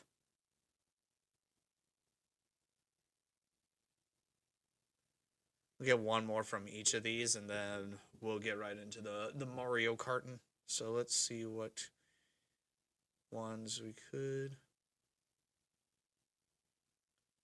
Woman's 116 mile per hour escape plan gets worse every second. Please, please.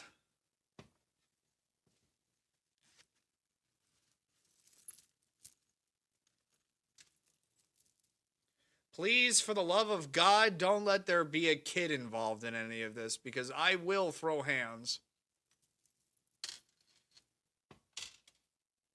Please. 740 dispatch, 1080, she took off, give me a fake name. Oh boy.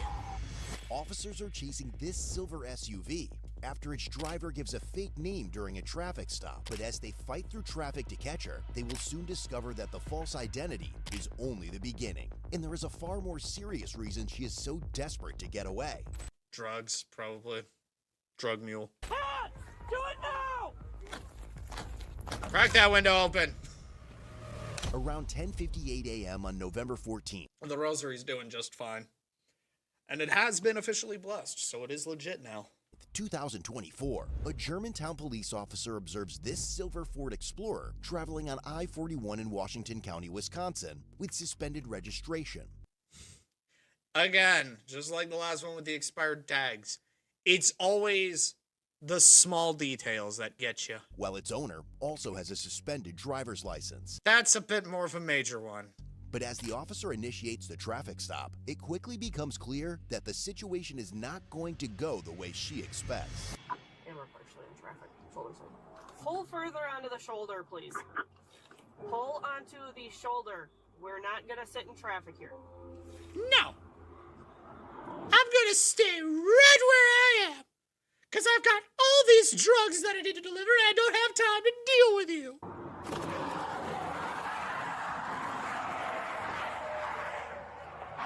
She's going over to the passenger side window so that she's not in traffic. Pull onto the shoulder so we're not in the road. There you go. I'm Officer Schmidt, your Germantown Police Department. The reason I stopped you is two things. First one, registration is suspended. Second reason, registered owner has a suspended license. Okay? Is that you? Alright, do you have your driver's license on you? The driver is 26-year-old Andrea Williams, and although she denies being the owner of the SUV, the officer is about to discover that she has been lying, a revelation that will eventually trigger an unexpected reaction from her. You don't have any ID whatsoever in here? How hard is it to leave your house without a license? It's like the first thing I do. I get into my car, I feel my pocket just to make sure I still have my wallet, and go. It's like muscle memory at this point. How do you... And again, if you're up to some nefarious shit, don't you want to make it so that you have every reason not to be pulled over in the first place? Like, I don't know, making sure your license is good, making sure your tags aren't expired, making sure you're not speeding or everything. Why do criminals have to be so dumb? I mean, all criminals are dumb. They're making the dumb decision of breaking the law. But you get my point. If you're going to actively commit crime, think about it a little bit. Yeah, what's your last name?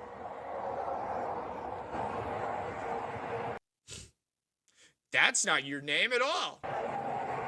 Hold on. Calhoun Williams? First name?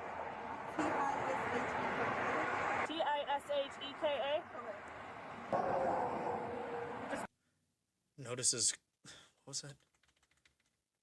Notices suspect is wearing a hospital bracelet.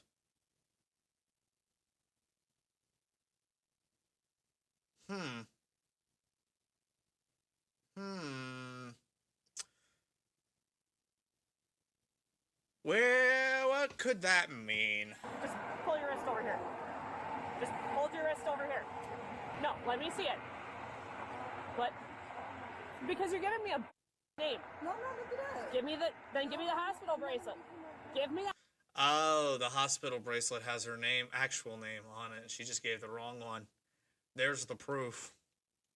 And there's going to be the reason for her to frickin' floor it. Hospital bracelet. Give me the hospital. Do not even do that. Give me the hospital bracelet now. No. Give me the hospital bracelet because if you're not hiding anything, you give me the bracelet. See, again, yeah, that's a good thing. If you're not hiding anything, then why are you actively resisting? I need... No. You're gonna give me your... I'm gonna get your fingerprint done. So, give me that now. Okay, give me the hospital bracelet. Give me the hospital... Something tells me she came from a mental hospital at this rate. She's not making sense at frickin' all. Bracelet, because I know you're giving me a name. If you're not hiding, listen, if you're not hiding anything, I'm not doing it. Okay, because I know you're giving me a name. The officer heads back to her squad to do a records check. But the moment she does, Andrea spots an opportunity and makes a run for it. Yep. Time to move. Now the fun begins. 740 dispatch, 1080, she took off, give me a fake name.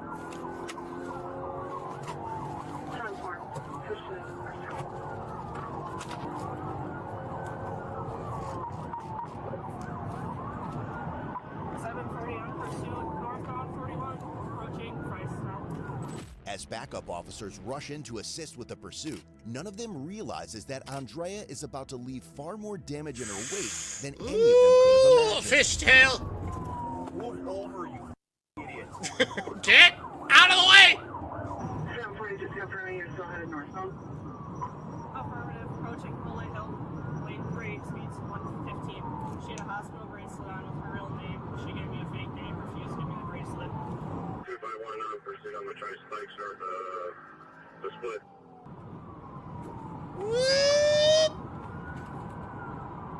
Hit. 1050, 1050. Oh, that van is over. Oh boy. Still northbound 41. She's back. Yeah, that van is done. Green 1, she hit another car.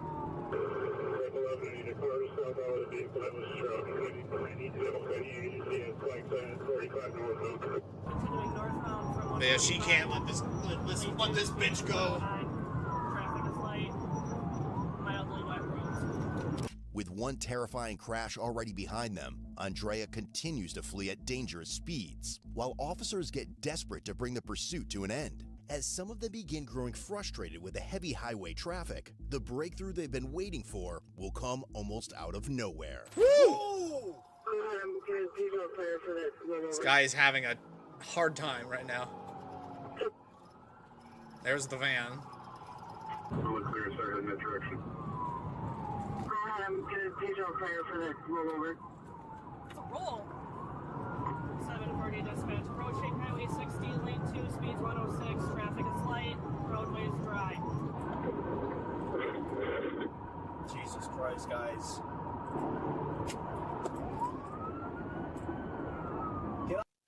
These people.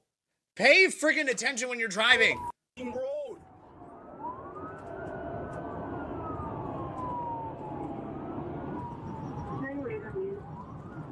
Exiting 60. How far exiting 60?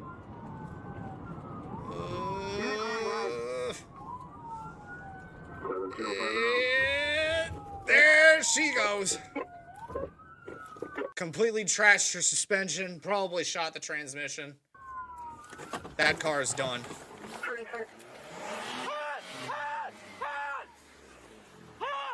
it now!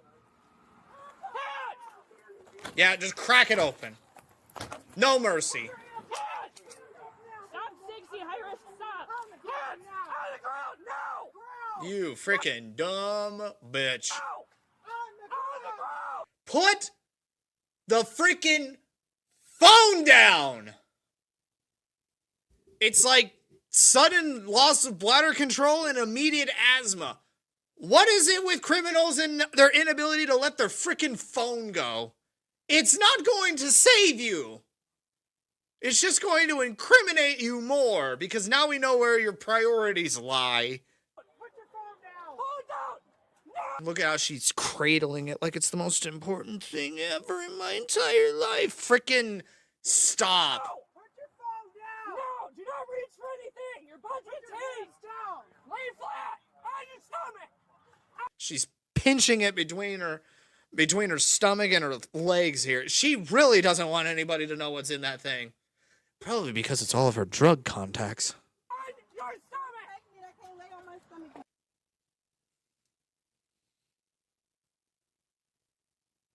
God, why do you put me into these situations? I specifically asked for you to not make a child involved in this situation, and yet here we freaking are. Oh my freaking God. Control yourself, Bagger. That's fine. Keep your hand behind your back and do not move. Do not move. I'm sitting. Stop. 95. Are you hurt? I get that. You're not scared. You were scared of being caught. This is all your fault. Sympathy out the frickin' window once more. Careful, honey. All right, here, let's Let's put on your butt, okay? Come here. Stop up.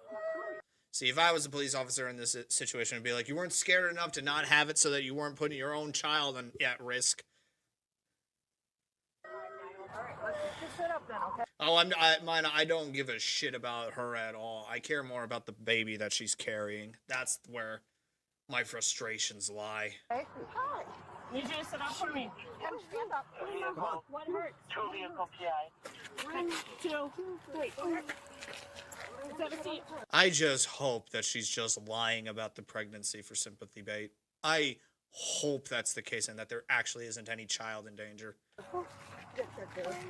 With Andrea finally in custody, there is still the matter of rescuing and assisting the occupants of the van that rolled over in the crash. Yeah, As what one happened of the there? Pursuing officers heads to that scene. His shock is obvious as he processes what is unfolding before his eyes.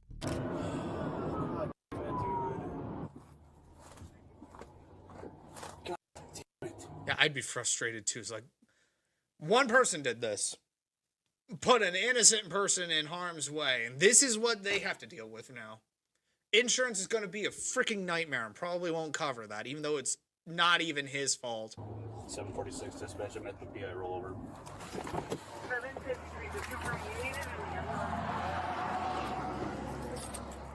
You were driving this? You were driving this car? You're good, sir? I am good. Mike, I can call you back. I gotta talk to an officer. No one else in the car with you, right, sir? Yeah, no one else is in there. Okay. Hi, ma'am. Hi, I just saw it on. You saw it? You weren't in the crash? No, I just Would saw you it. mind just hanging out? Because Yeah, it's going to turn into a big thing. So Yeah, of course. you'll get a statement from us? Or you'll be able to give us a statement? Yeah, Okay. Good Samaritans all around here. All right, sir. I'm not sure. I'm sure you probably know what's going on. It was obviously a pursuit. I'm glad to see you're good. We got everything taken care of up there. They get him up there? Yeah, we got him. So How did he not? I don't know. I wasn't a part of it. I don't know what happened. So I saw the.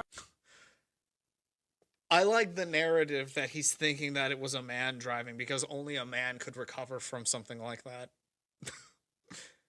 Involuntary misogyny. Oops. I had a boot coming, so I tried to get over. Thought I was safe getting over. Look up again, and I see that SUV swerving. Boom! I think probably clipped the back corner of me or something. Yeah. He clipped, fishtailed, and then the embankment caused him to roll all the way over.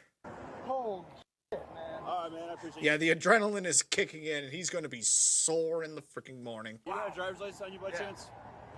Thank you, sir. Is that a work truck or? All right. So what's going to happen here? Too. Are you injured at all? No, I have a little scrape. A little scrape. So we paged out our ambulance. Do you want our ambulance to come here to check you out? No, You're good? I was fine. Okay. Yeah. I think they can this still, must have been the airbag. they can still come and just check you out, do No, your there's- vitals, there's no and you need. can decline risk if you want. There's no need. No need at all? No, I'm all right. Okay. Back at the scene, the questions the van's driver is asking are the very same ones officers have for Andrea. Why? Why, you dumb bitch? Why? But first, they need to determine her true identity. What'd you stuff in your shirt? Oh, my phone. I promise I don't even have a shirt on, babe. He's on the phone. He's walking in here right now to grab my money out of here so he can be able to pay my rent. Anything grabbing out of the truck? My money? No, nothing grabbing out of the truck. Why not? No. Can y'all give it to him? It's for my rent. Right now, you just fled from Germantown police. That car is now a crime scene. And if I'm looking at the ground currently, your car is bleeding. And I'm not making that metaphorically. That liquid is red in there. Must be a lot of antifreeze that popped. It's a rollover crash. You tried to roll over crash. You crashed here. You crashed here, and I'm glad you didn't hit me, thankfully, and you're not hurt, too. I can't breathe. You got Sudden asthma. Don't care. you got 4 different jurisdictions right here, Can right you now. help me? What do you need help with? With your leg? What's going on? You need to talk to us. We need you to use your words, okay? She's looking for excuses. Both knew that we had just done. What do you need help with? I can't help you if you don't tell me. There's definitely a rollover crash right now. Huh? When the car flips and rolls. You caused that when you came up this way. I just saw how you just broke yours too. What's that? That's transmission fluid. Car blood. Your car isn't going nowhere. Yeah, your car's... And that's your... Rolled up that curve, shattered the transmission. The most expensive part of the vehicle. And it's bleeding now. No, she didn't murder somebody, but she could have. That's the thing. This isn't just a, you gave her the wrong name. There's some serious shit going down right now. You had a warrant, and we would have been on our way to jail and done. And now there's felony charges. Yep.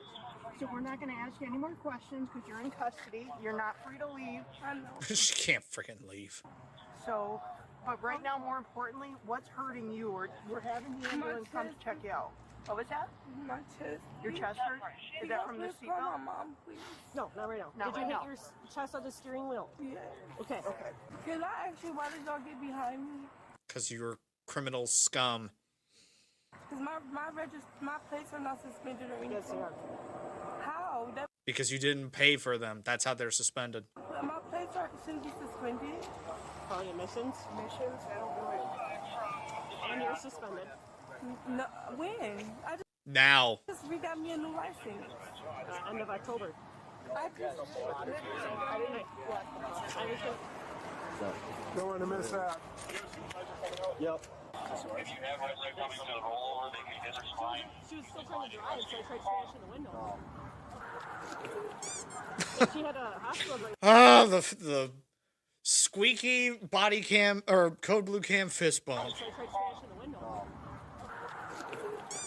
And she had a hospital bracelet on. She gave me a bullshit and I asked her for the bracelet. She ripped it off and let me see it. Oh. And I was like arguing with her. I'm like, let me see it. If you have nothing to hide, we'll get this done. Sure.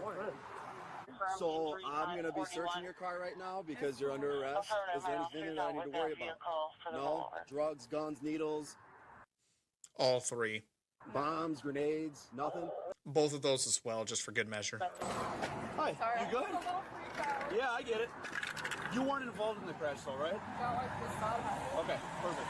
With officers processing both scenes, they will soon uncover a telling reason Andrea fled the traffic stop. But just as they will begin piecing everything together, they will face a new challenge when Andrea suddenly claims she cannot remember anything.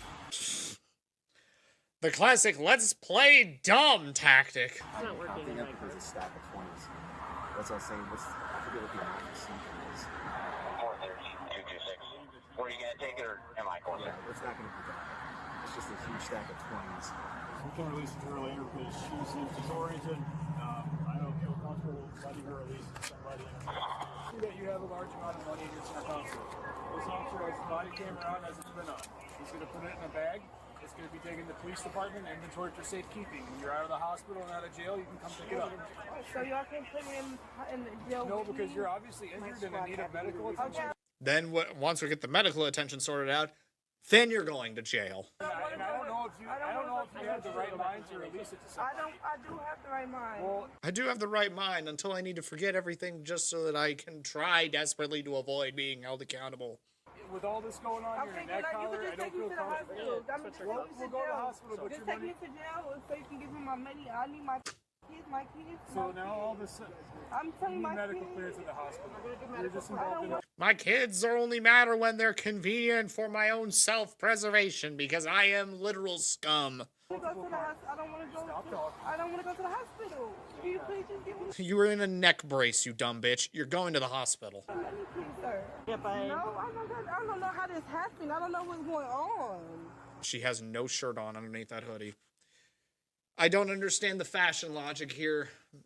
Why am I being detained? What's Because you just caused a wreck when running from the police. You freaking idiot. going on? How did this happen? What is going on? Why am I here? Why is this all happening? Listen, leave for just a second. They're done with you. This is what's going to happen. You told me that your neck is hurting. Yes, I Therefore, know. as a medical What's going- professional, I have to take you at your word, so that's why we're going to go to the hospital. Watch your feet. But I'm asking what's going on. Why am I in handcuffs going to See this big crash here? What happened? Yeah. You ran from That was you. That was you running from somebody. I ran from you? Yeah. Hey, have a seat. Come on, sit down. I don't even know you. Why would I be running from you? I'm suddenly amnesiac. I don't remember anything. This tactic will work, said nobody who ever actually succeeded. Have a seat. Have a seat. Have a seat. Have a seat. We can have this discussion in court. We're going to go to the hospital right now. Bob asking, why would I be running from you? I don't even know you. Yeah. I don't know you either, but I know exactly why you're running. Drugs.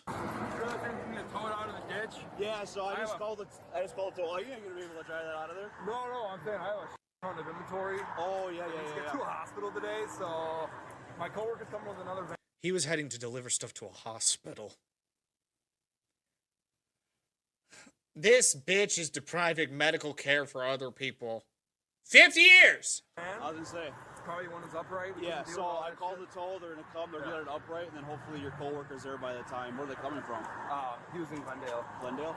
So hopefully they're there by the time it's upright and they can offload it quick. Unload it. Yeah, that's fine. What the fuck's the guy running for? You guys know yet? I don't know. I'm not up there. They just got him in custody up there, so no idea. What's wrong with these? Ask myself that every day when I watch these body cams. It's like, what is wrong with people? Well, the thing is, you're good, you're safe, you're not hurt, right, so. Right.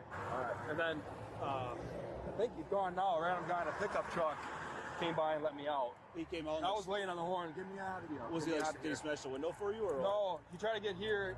The ditch was in the way, so I told him to try the other side. All right, man. Officers would eventually learn through a records check that Andrea was also wanted on a separate warrant through probation and parole, giving them a clear explanation on why she was so desperate to escape. But now, as they prepare to transport her to the hospital, her aggression intensifies, and her ability to recall anything appears to fade even further. Breathe, because otherwise you can't yell. You got it. This is oxygen. I need to lose my makeup. I can't breathe. I can't do that because you said you. I can't breathe. I can't breathe. That tactic doesn't work anymore now. We're on to you guys. Where we are. For anybody that uses it. She was getting very physically violent, screaming, she can't breathe, and thrashing around. I can't breathe until I need to start screaming that I can't breathe. Ah! Freaking dumbass. Look at me, Andrea. We got 5 minutes to get to the hospital. Look at me. You've got oxygen. Listen. I've forgotten how to breathe. I've forgotten so much. You have oxygen going through your nose.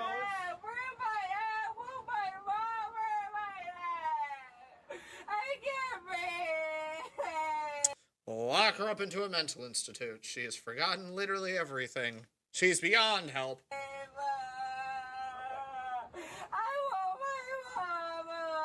And again, this is when you take the needle, knock him out. Your oxygen is just fine, okay? With Andrea being transported to the hospital, the crash scene involving the van also begins to wind down. But while the officers at the main scene believe their work is finished, they have no idea that Andrea is about to throw them a wild curveball that will force them to revisit the entire crime scene. Oh boy. She might have a baby in the car.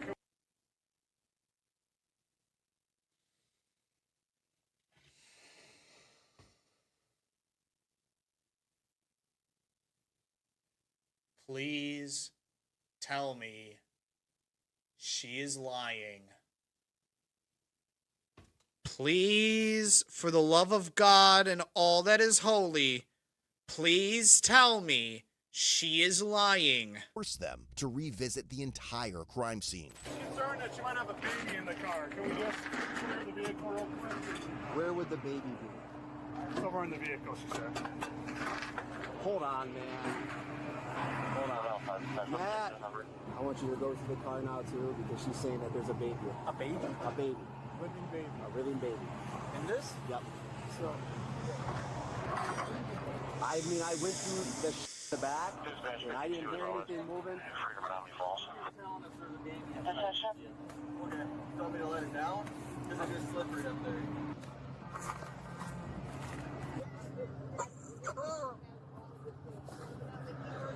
tossed everything up.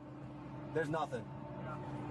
There's not even any blood or anything that would indicate. With the concern for the baby's safety put to rest, officers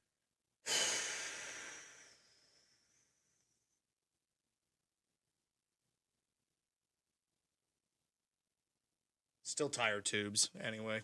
continue processing the rest of the scene. Meanwhile, at the hospital, Andrea continues experiencing sudden bouts of panic and confusion. Well, I will stay still. I will listen. You've had that opportunity. You should have listened to me a long time ago. Oh my goodness. You never gave me the opportunity to have my arms out. No, you didn't. I run from you. Because you're criminal scum. You would know more than I would. I didn't know what I'm doing Sweetie, here's the thing. You're here so that we can check you out and make sure you don't have any injuries, okay? Let's focus on that first. We'll figure everything out later, okay? That's our main priority, is making sure that you are okay. Everything else comes after. After being discharged from the hospital, Andrea was transported to jail. Officers submitted a total of $1,010 in cash recovered from her vehicle into evidence. Although the driver of the van was not injured, the collision caused approximately $5,000 in damage to the vehicle. Ultimately, Andrea was charged with felony. So multiply all of that by 2, and that's how much she owes. Vehicle fleeing, eluding an officer, causing bodily harm or property damage, second-degree recklessly endangering safety, misdemeanor, hit and run, and resisting obstructing an officer. All charges are repeat offenses. So that's when you read all of them in. Do not skimp on any of them. Throw the book at her. On August 8th, 2025, Andrea pleaded guilty to the 2 felony charges, while the misdemeanor counts were dismissed but read in. Eventually, she was sentenced to 5 years in state prison, followed by 5 years of extended supervision. So she didn't have anything in the car. She had nothing in the car. Why do you run in that situation then? I will never understand the criminal mindset. I never freaking will.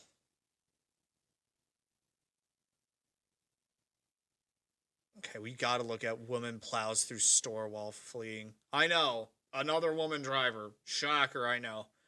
But maybe, just maybe, we can finally get through one that isn't going to piss me off. Ulta Beauty. Smash! Crashed into Ulta. And I'm just gonna waltz in here as well, just to see where you're going. Hello? Hello. Did you just drive over the train tracks? No, we've been sitting right here. Y'all just pulled past us and rode past. Yeah. Look how she's immediately on the phone. She's immediately on the phone. Trying to be like, okay, I need to try and get myself out of this situation because I am guilty as sin. I mean, we got a description for a white SUV that drove over the train tracks. And you have a flat tire.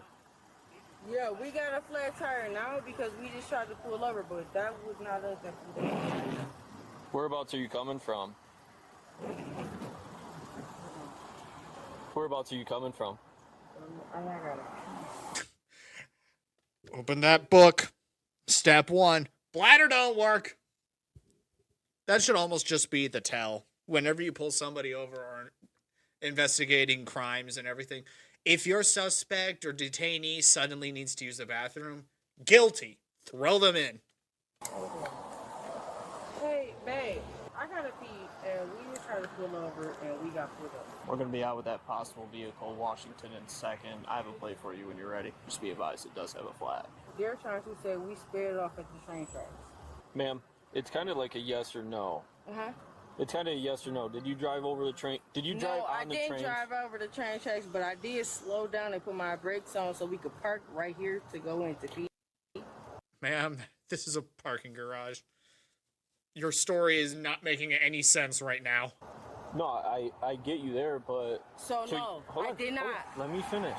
Why are you getting so aggressive? I'm asking. Because I have something to hide. I am, and you're sitting up here asking me the same question over and over, and I'm kind of... You're not answering me. I'm intimidated. Because I know you're going to arrest me, so I'm automatically on the defense. You're intimidated? Yeah. By me asking if you drove across the train Because tracks? I already answered the question. I Well- sat up here and I pulled over. Okay, well you got a flat tire, and you also We had a flat hold on. tire You before we keep pulled cutting me over the off, train tracks. and you also have all this grass on the front end of your car. We pulled over before we got even across the train tracks. Now they trying to Let me rephrase this question for you. Were you at 4th and Center in front of Little Bros, that little No. burger place? You weren't No. there? 4th and Center? Yeah. No. Okay. How'd you get the flat? We got the flat before we even crossed the train. I just didn't feel like changing it, and I've been driving recklessly, so... What you gonna do now about that, officer? Train tracks. Randomly admits to the train tracks. Oops. Hey, mans, when did you get the flat?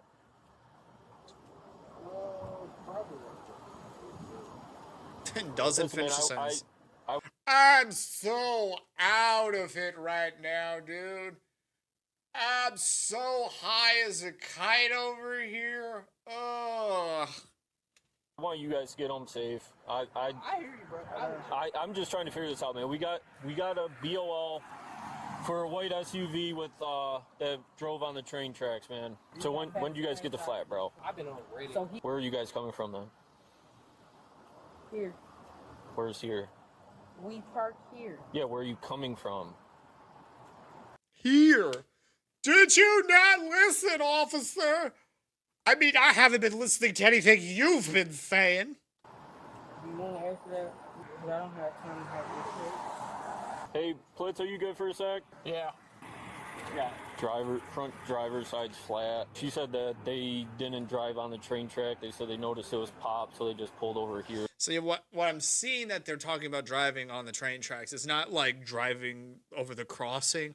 No, they were literally on the train tracks. So like, choo choo, my SUV's a train now, sort of deal. And that explains why one of the tires is flat, and there's so much grass on the front bumper as well. Hey, bro, just roll down the window. Yeah, just roll it down. Appreciate you. Yeah. Were you trying to show me something? Oh no, I was just. Bro, I didn't know. I'm like literally ordering. She hit the train tracks, bro. Be honest with us, man. You can be straight with us, bro. I don't want to commit anything. Cause if I go against her, I'm not getting any tonight. I don't feel you, bro. She's like a 6 at best. Right here. A guy in passenger seat says he doesn't remember when she said she never once drove on a train track. Any indication of alcohol? I don't know. She's really not talking to me. She's just on the phone with one of her friends. And do keep in mind that this is going to escalate to them driving through a department store, so... Yeah? She's like ignoring all my questions, but she just keeps denying driving on the train track. So she has to piss like bad, like right now. Yeah. Yeah. I have to pee now because the officers are here. It's in the criminal handbook. It's standard procedure. Gotcha. That's why I'm trying to get in here, and y'all sitting up here pulling us over like we did something wrong, and that's why it's making us look like. Yeah. Well, again, I get what you're saying though. We like don't the train know. track shit, So that allocation and all that. well, hang on. Let me just explain something real quick. So I don't know if you heard what my partner said beforehand, but he said that we stopped you for a BOL. We had a BOL, which means to be on the lookout for a white SUV that drove over the train tracks. Hell yeah. And look, we found it, so... No, I took my AirPods out, so I was like, Hey, what's going on? no, you're good, bro. Do you guys know why you have like branches underneath your car then too? Because we're all riding through the same area. Do you know where The same area, you know, the train tracks. I live? There's nothing but trees and sticks over there. I mean, there's trees everywhere. Do you know where I live? Why would I know where you live? Exactly. So if you knew where I live, you know where there's trees and sticks and branches under my car. Because I drove over the train tracks where all the trees and sticks and branches are. They're trying to arrest us and pull us over for a bunch of bullshit. I'm glad you see it in here. Did I ever say that you were under arrest? I'm not talking to you. Hey, ask if she had alcohol to drink. Miss, have you had any alcohol today? No, but I'm sitting up here on the phone with my boyfriend right now. Okay. Well, who's the other guy? Is this your side piece or something? With this drink right here, is this alcohol? What is this? Where? Water? No, in the other one right there. A sweet tea? Okay, let me see that can real quick. Not that one. A can, not a bottle, you dumb bitch. Can we get out and go to the bathroom? Not right now. Hello? That can that's under your purse, what is that? He said, give me my ticket so we can go on about our business. What's that? Right now we're trying to figure out what's going on. You guys aren't telling us. Right now we're just investigating right now. Both on their phones. God damn it. Okay, we're checking camera footage to see if you guys ran over the tracks or not. That's what we're doing right now. We got someone checking, so okay? He's saying because y'all do not have no probable cause, y'all don't have a warrant, we can't get our ticket and we can't leave. You have damage to the front driver's side, right? Yeah, damage to the front driver's side. By the end of this video, there's going to be a lot more damage. We don't have damage to the front. So right now, we're just... Yes, you do. We don't have damage to the front driver's side. Look out, because we have cameras. Yeah, I will admit, the more I get a look at her and the more I'm hearing about it, I drop it to like a 3 at best. Dude, you could do so much better. Just like y'all have cameras, we don't have front damage to the front bag. Hey, Plitz, I'll be right back. Anything? Well, she's claiming she never was on 4th, and she said she had no alcohol to drink tonight. There's a Long Island in the center council, but she said I think she's not answering questions about that. Hey, miss, my sergeant's right there. Can you talk to my sergeant? Ma'am, I need you to open your window. I see alcohol in the center console. I need to identify you. Hello? That's my sergeant. Can you talk to my sergeant? I see an open can of alcohol in your center console. So Water? Okay, all I know is I see that. So no, there was And a can of sweet tea? there was a Cutwater. And that's alcoholic. There's a Cutwater? That's not mine. Okay. Well, then why is it in your car? I need to identify you as a driver. Now that I see that in plain view, we need to see your identification, okay? Okay, that's fine. Hello? Do you hear that? Okay. And there she goes. Well, I hope that guy being reclined and relaxing on his phone suddenly realizes that things have just escalated.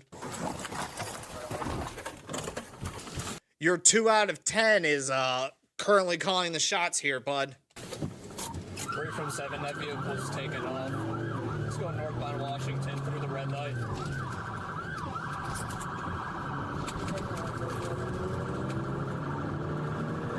Speeds of 56 and increasing. Still northbound Washington, just past University. Doing a felony to avoid a misdemeanor. Yeah, that'll do it.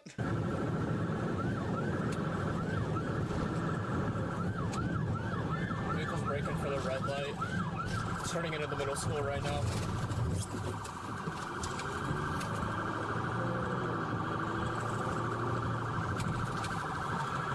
Vehicle's still traveling about 35 miles an hour. It's going through the stop signs. Get that multiplier going. Farnham, 56 miles an hour.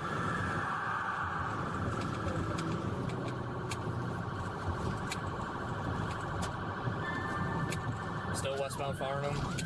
Went straight through the stop. Passenger door opens. Oh boy, he wants out. Sign. Passenger door is open. Passenger door is open.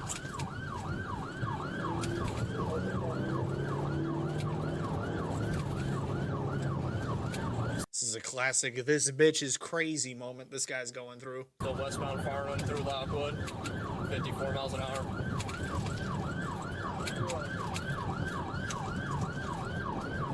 I wouldn't really say that she's a negative 10 out of 10 now, because that would imply that that's still something. Negative value still has value. 0 out of 10. Nothing worth a value here. Vehicle almost ran through a whole leaf pop. Still westbound Farnham, Maple Grove.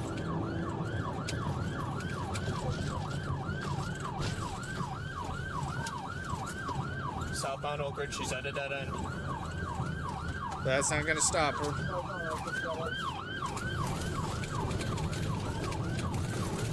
She cut through a cider right now. Right in front of Alta. I hear there's a deal here! She's crashed into Alta, crashed into Alta. Oh. Stop the car! Stop the car now! Put your hands out the window now! Put your hands up! Put your hands out the window now, driver! Step on! Go shoot! Go shoot! Yeah, you She ain't letting you out, bud. This is ride or die. You're in this for the long haul now. Congrats on being the side piece to this 0 out of 10. Step up! Get down! Get down!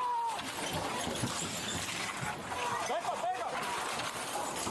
Yeah, now that's battery on Leo right there. That's attempted murder. Stop the car! Stop the... Oh, there you go. Just run right into the cop car. That'll exempt you from everything that's happening right now. Rayo, she just collided with 807. She's gonna try to move the car.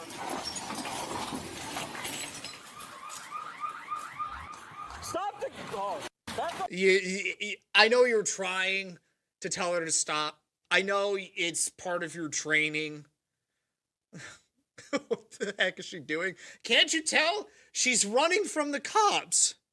It's that simple. She's just got to get this building out of the way first. And here I thought they didn't build cars like they used to anymore. This thing is durable.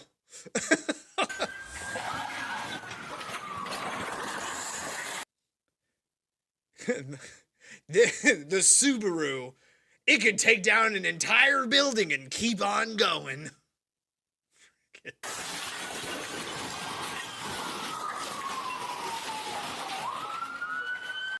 I hear there's a sale in aisle 2. I just gotta get over there real quick.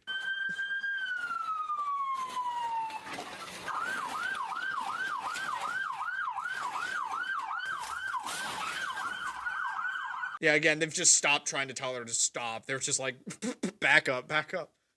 Yeah, with one good thing. Yeah, Mina, with one flat tire, with 3 wheels, it will take down this entire department store and keep on freaking going. Yeah, again, don't even bother yelling at her anymore. She's just gonna keep going. Sarge, back up! Sarge, back up! Back up! I hear there's an exit in here somewhere. I just gotta go deeper.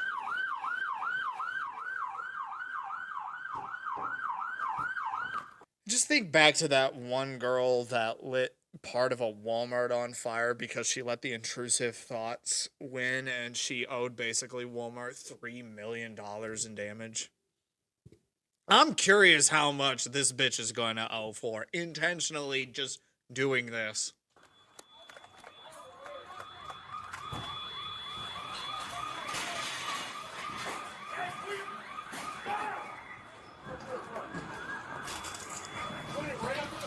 Heads up, little, heads up. She found the exit. We're gonna cage her in the department store now. This is where you live now. Sarge, you want us to move?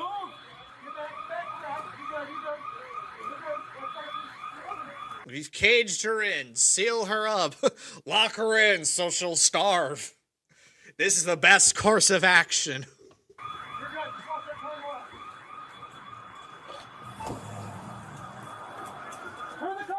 Hey, passenger's still inside. Okay. Passenger's still in there? No, inside the car. Or inside the store. Is the passenger inside the store? Yes. Hands! I got it right here! Hands! Yep, just, I'm over here. I don't want any part of this anymore. I'm going over here. Hey, Sarge, come with me to the other side of the building just in case. Hey, walk this way! Walk towards us, now! Walk back! This way! Aren't you thankful for being the side piece to this relationship, dude? Was it worth it? Was that 0 out of 10 worth it? Keep walking! That's the passenger. Keep walking this way! Come this way! Over here! Come this way! Over here! Walk back this way! Just move, dude! Come this way! Back towards me now! Keep walking! Mine. Keep walking!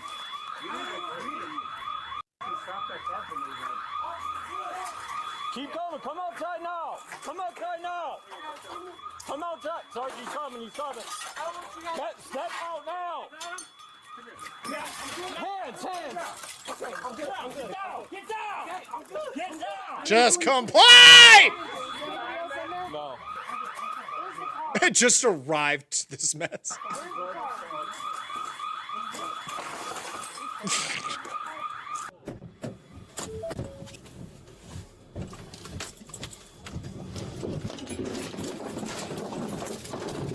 This sale must be really worth it. There she is. Just putting the car in here so it can't get out. Hold up. I'm going over here. There. I got the door.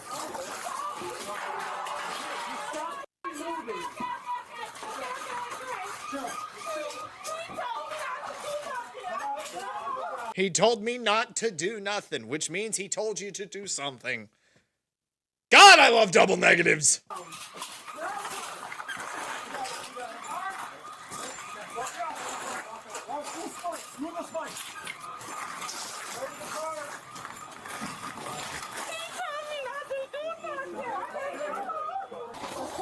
I'm cool with that. Don't know when you tired of here. Yep. I don't even drink, so I'm cool. I'm cool with that, officer. I don't got no argue with that. Stop talking. Just shut up. I revoked your First Amendment rights. You do not have the right to speak anymore. Shut up. Radio from 7, we got passenger in custody. We're detaining, or we're putting the driver in custody now. He told me not to do Okay, nothing. yeah, enough. All for a flat and running over some train tracks. In the back of time. Is this the same officer I just had? Yes, bro. All right, I'm cool, bro. In the back of the same party. Oh, They're mildly miffed with you guys. Look at what you've just done. They are not too keen to deal with your antics anymore. Just stop. Okay, just stop. It's all over now. Hey, we still looking for him? No, both are in custody. Clips, you got passenger, right? He's back here. Perfect. Is everyone at Ultra secure right now? A-firm radio, we're secure.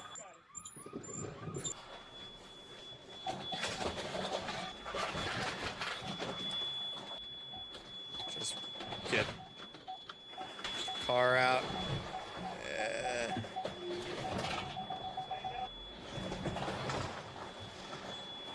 There we go.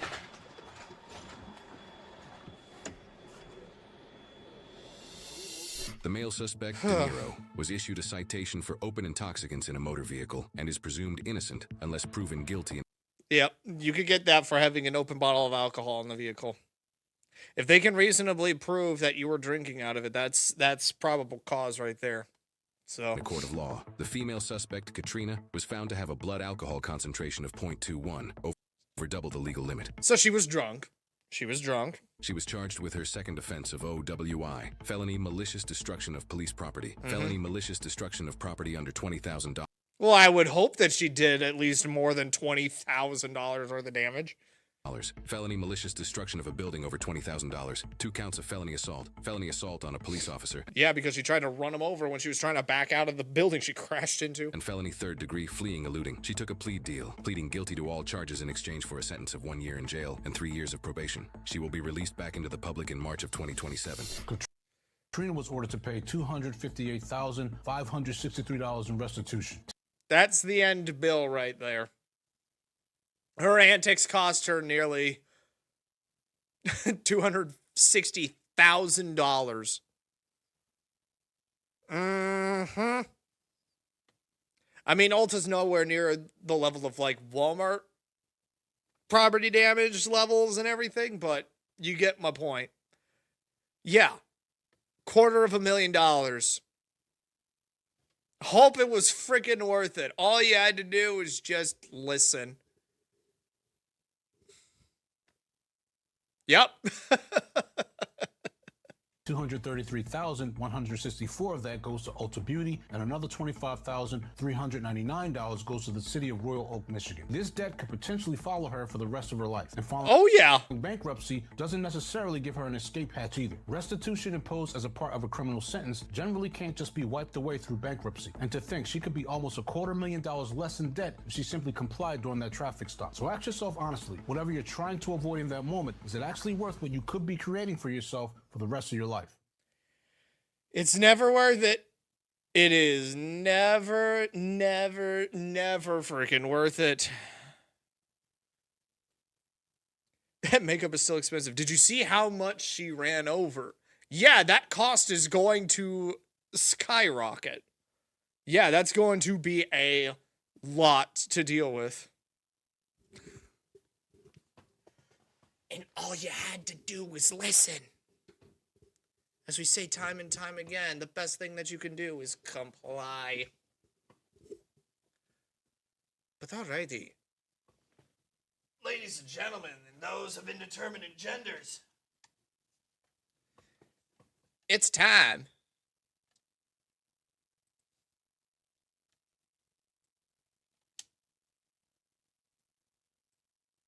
If it would turn on.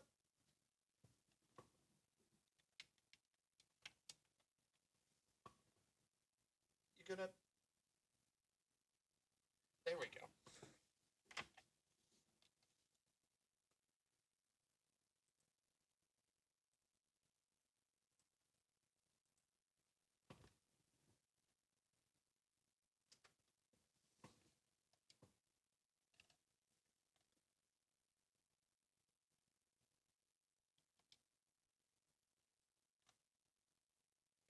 Okay, is there a reason why the Elgato's not picking it up?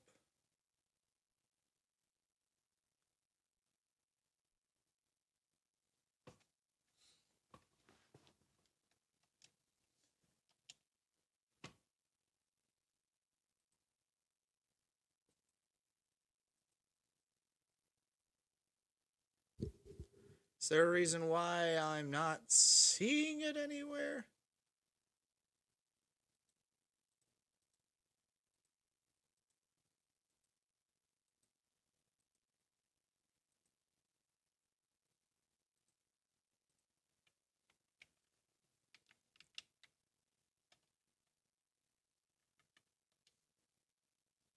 Hang on, guys.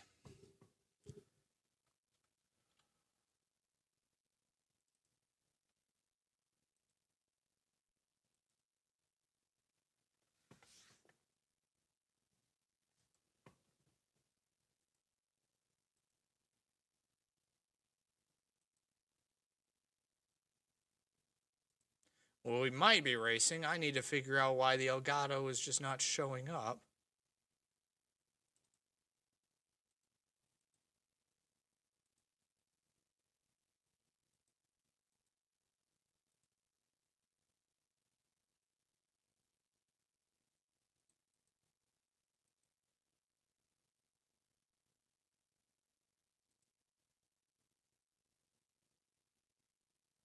Hang on a minute.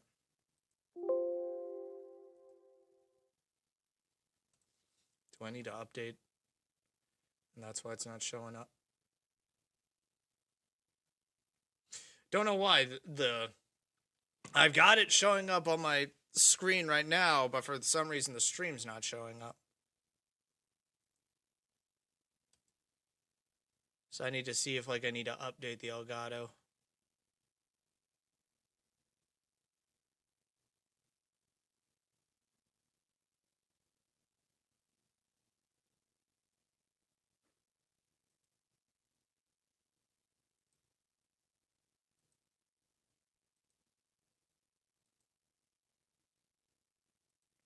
Or if there's any other updates that I'm missing.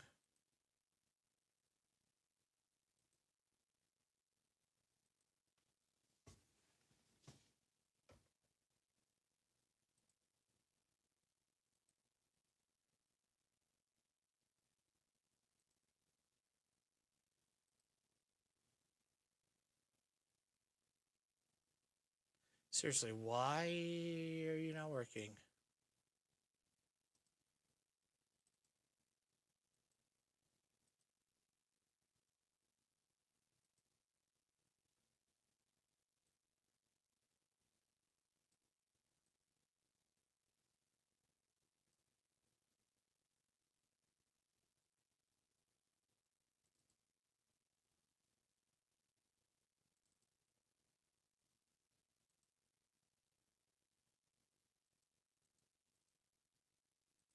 I mean, it's showing up on the second monitor, so the box itself is working.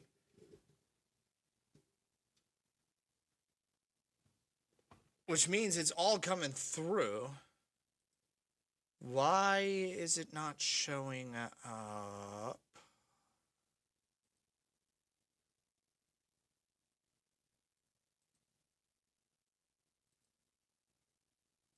Normally.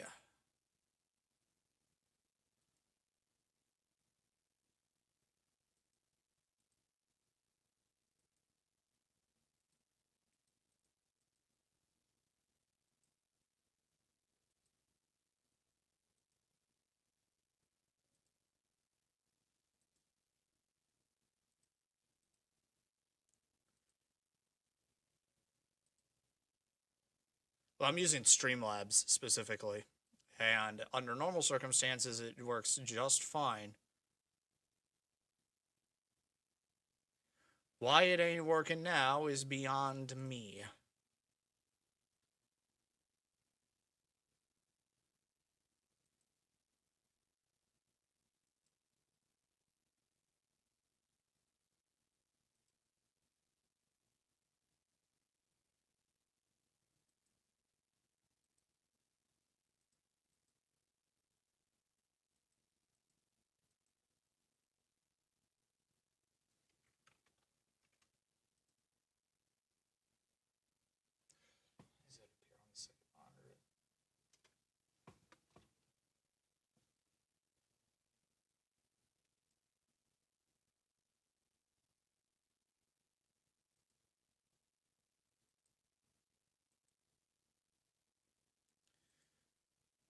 Okay, well now things are locking up and freezing up over here.